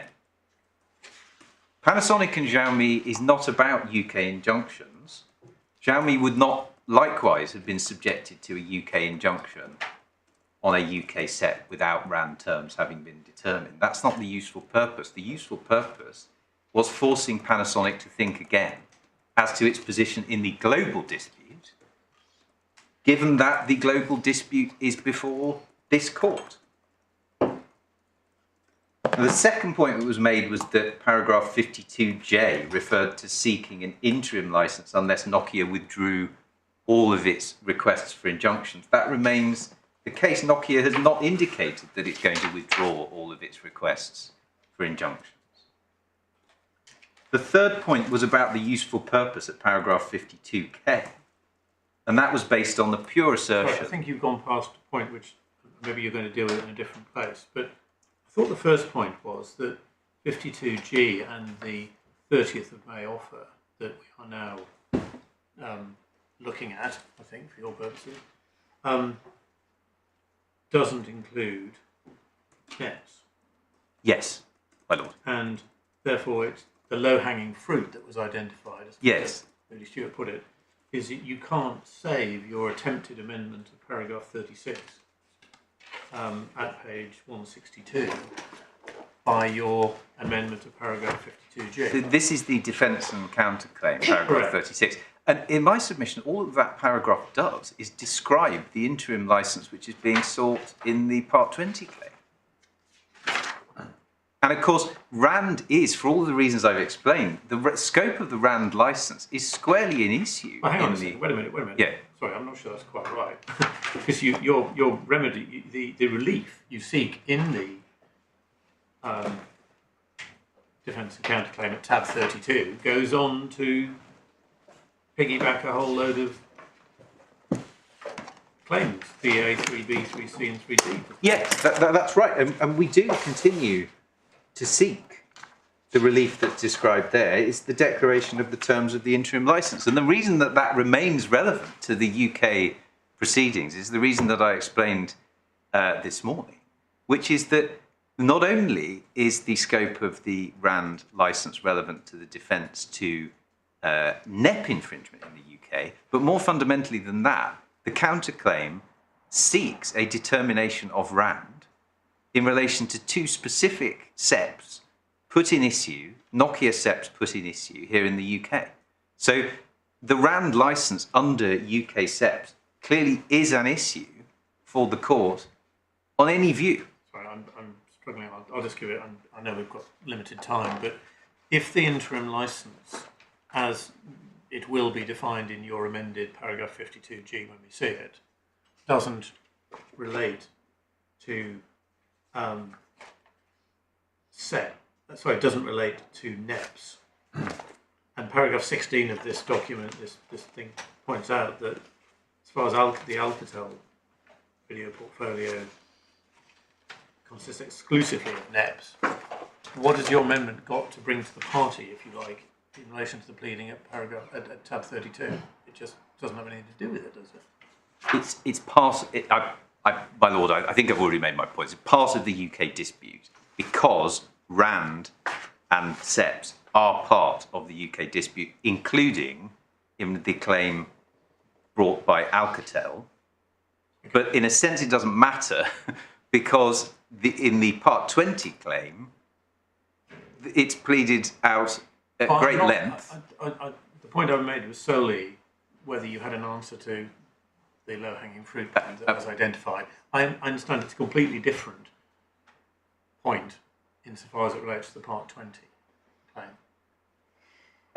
And of course, Panasonic and Xiaomi wasn't about providing a defence to a UK injunction. That's not part of the useful purpose identified in Panasonic and Xiaomi. It's a much broader useful purpose in relation to forcing a SEP owner adopting the position of Panasonic to think again about its position in the global dispute. Now, there was a suggestion that useful purpose at 52K is rendered somehow inapplicable because of the amendment, but that was based on the pure assertion that SEPs are not in issue here in the UK, and I've already explained that point. And the fourth point was this point that Amazon is going to say at trial that the 30th of May offer is not RAND. But I've already made the point that what's RAND on an interim basis, as the basis for an interim licence to hold the ring, is not the same as what will be finally FRAND. And the court makes that point in Panasonic and Xiaomi at paragraphs 99 to 100. What makes the interim licence RAND is its adjustability. The court chooses terms which are appropriate to hold the ring, but those terms are adjustable. That is the point. That's paragraphs 99 to 100 of Panasonic and Xiaomi. So we do say that it doesn't render the pleading somehow incoherent, nor indeed was my learned friend really able to identify any prejudice by being unable to put in evidence to identify a knockout blow. And the important point here is that the knockout blow would need to arise from the change in the offer. It can't just be a point that Nokia has now thought of and it would have liked to have run below. My learned friend suggested that he might have made a point about accountancy practice, but that doesn't arise from the change to our licence offer at all. He relied on the fact that the court had been motivated to expedite because there wouldn't be an interim licence trial, but again, that has the same problem. That is nothing to do with the change in the offer at all. And overall, no, I mean, it may not have nothing. Sorry, it may not have anything to do with the change in the offer. But do you accept that if? So, what are your observations on the point that I put to Mr. D. Stewart, which was, if you get, as a matter of principle, your proposed amendments in, because it is conceptually possible to bridge the gap. yes. Would it be possible for the first instance court, when you make an application for the hearing of an interim licence, which you have to make, to say either no, we can't accommodate it if you want to hold your expedited trial of the full action, or yes, we can accommodate your application for an interim license, but you're going to lose your expedited trial because we can't do the two within such a short space of time, or some variant in between, or the court could say, yeah, I'll roll my sleeves up and we'll just go for it. But I mean, my lord, did you accept that all that's open? in principle, yes, but it won't surprise my lord or the other members of the court to hear me say that Well, I know you we say. would be very concerned. Yeah, but as a matter of principle. But as a matter of principle, certainly. But in circumstances where what's really going on here behind the scenes is that Nokia wants to avoid having a RAND determination and then to get us enjoined and Do you excluded. know, there are other litigants in these courts My lord. who have to be accommodated, never mind the poor old judge.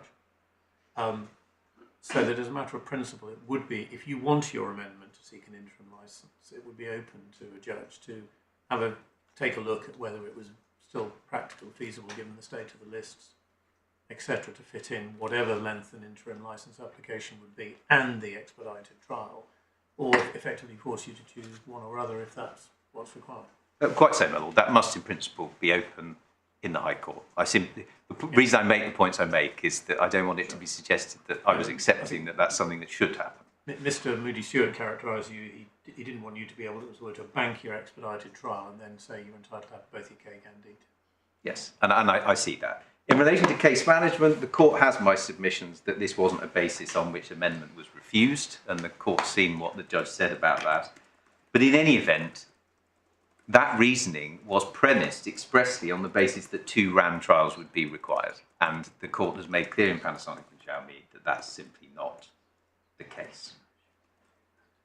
Finally, on the points of alleged distinction with Panasonic and Xiaomi, those points would need to satisfy you to the summary judgment standard that Panasonic and Xiaomi could never be applicable by analogy.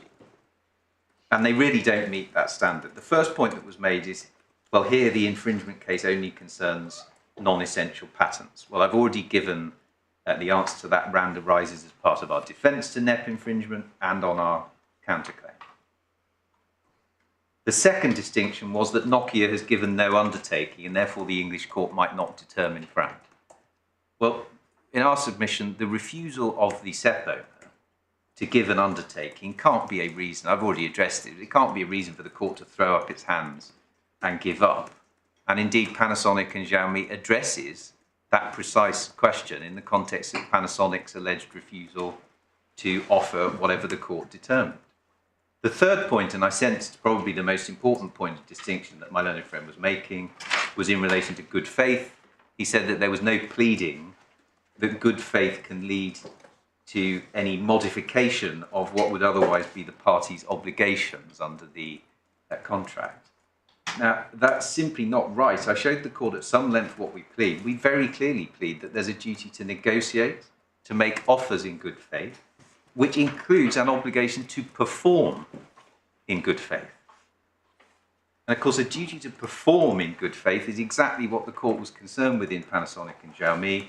I showed you the passages. It's the Part 20 claim at paragraphs 32.1 and 52D, and the RAND statement of case, Annex 2, at paragraphs 14, 14C, 14M, and 15 to 17.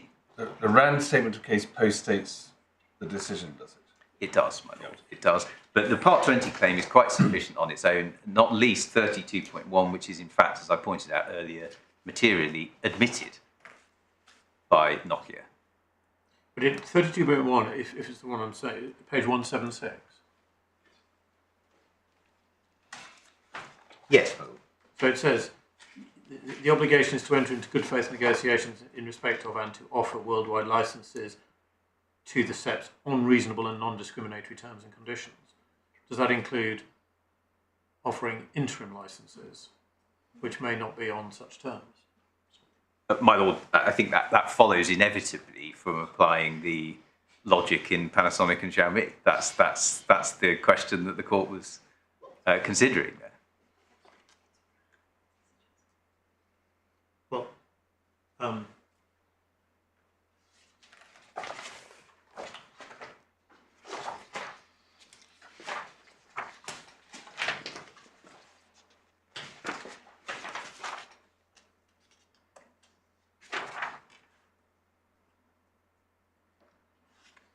And one can see that it's then translated into the context of seeking injunctive relief and the such like abroad in paragraph 52D at page 186.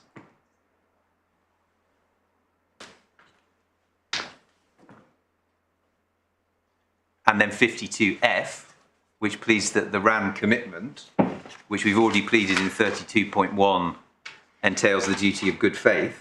52F says it's averred that the RAN commitment instead requires Nokia to provide Amazon with a means to be licensed pending the resolution of the RAN trial at first instance. So we certainly plead how one gets from the duty of good faith, the duty of performing good faith, to an obligation to offer an interim license. And ultimately, the question for the court at this stage is, are any of the points which you've heard sufficient to mean that Panasonic and Xiaomi is not even arguably applicable? In this case, and in our submission, none of them meet that threshold. My Lord, unless I can assist further. Yeah, I don't detect any further questions, so thank you very much, Mr. Segan. Thank both of you very much for your oral arguments. Thanks too to those behind who obviously contributed to this. You won't be surprised to know that we will... Oh, so sorry, yes. My Lord mentioned this before. We will rise for a moment.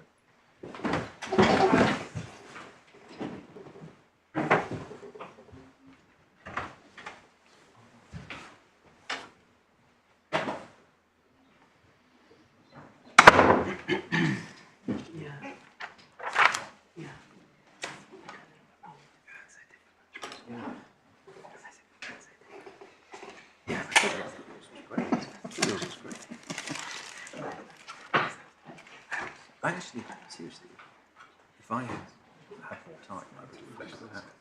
I thought that was a great structure, but I had to use what I had. I think that's no doubt about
I'm sorry we're keeping you. Well past the home time, as it were. So my apologies.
Yeah, that's the one about wood pulp and that's it, yeah.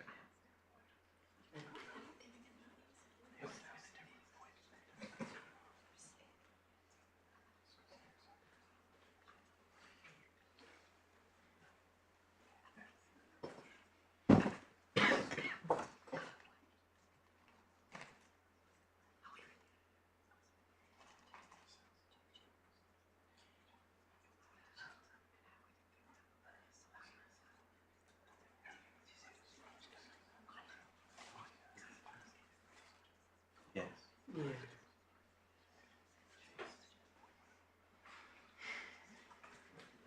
Well, I've been saying, I do Fenitoin.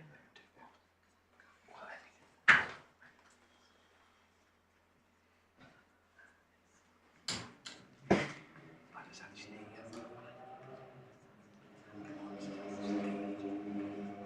when it was still time.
They had a really interesting take in the Times today, explaining that in the league table since like 24th of November, Spurs are it's genuinely relegation form. Basically, yeah.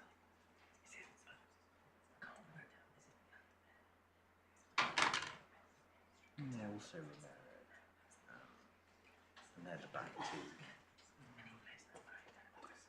Exactly. And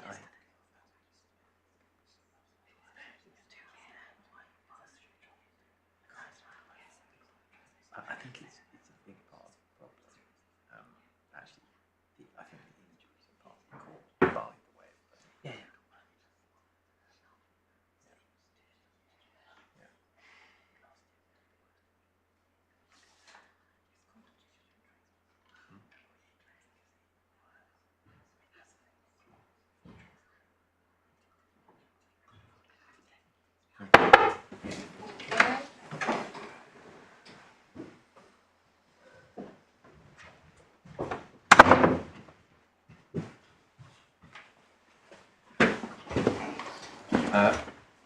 We've had a discussion. Where we've got to is that the appeal will be allowed at any rate as regards the amendments to the document at Core Bundle 2, tab 33, subject to Amazon producing a revised draft of paragraph 52G referring to the 30th of May offer rather than the 17th of May offer. For anything else, including the reasons and also a decision in relation to the document at tab 32, you will all need to wait for the written judgment. The reason for announcing this decision now is to enable you to make arrangements for a case management hearing at first instance. By the time of that case management hearing, it makes sense that you should, if possible, be provided with the judgments of this court. So what we propose is that you should take steps to arrange that case management hearing, but on the basis that that should not take place before the fortnight on Monday. I haven't checked what date that is, but you can obviously work that out. So that is, for the moment, the decision. Before I say anything else, is there any point that occurs to anybody that needs clarification in relation to that decision? My Lord, no point of clarification. I should say, purely by way of information, that there is a CMC listed for Thursday and Friday next week. Given what my Lord says about timing, I'm simply saying that so that the court understands that it is there. We're grateful already for the indication that has been given, and we're certainly not putting any pressure on in terms of time. Well, if it turns out, liaising between you, in conjunction with the judge hearing that application, that you can make some progress, then so much the better. But in the meantime, I think you should go ahead and take steps to arrange a further CMC, not before a fortnight on Monday, which can always be cancelled if it proves not to be necessary. Thank you, my Lord. So that's as far as we're going now. going back to what I was saying before, thank you all very much for your help. You will, of course, be provided with the judgments in draft for you to correct our English and typing, but not so as to re-argue the case. At that stage, we'd be grateful you would also seek to agree an order dealing with consequential matters. If there are points on which you disagree, can we please have brief written submissions, and we would expect to deal with the points in the order that we make. Finally, I should just, or next to finally, since Mr. Moody Stewart obviously has a point, you will have well in mind the importance of the embargo. Should it be the case that you think of anybody who you think needs to see the draft judgment, who we don't already know about, then obviously you should come back to us and get permission for that. Mr. Moody Stewart. My Lord, very briefly, your Lordship referred to typos and corrections. May we also make observations as to confidentiality? It just flows on. Certainly. I just wanted to be clear. Yes, certainly. My Lord. So thank you all very much.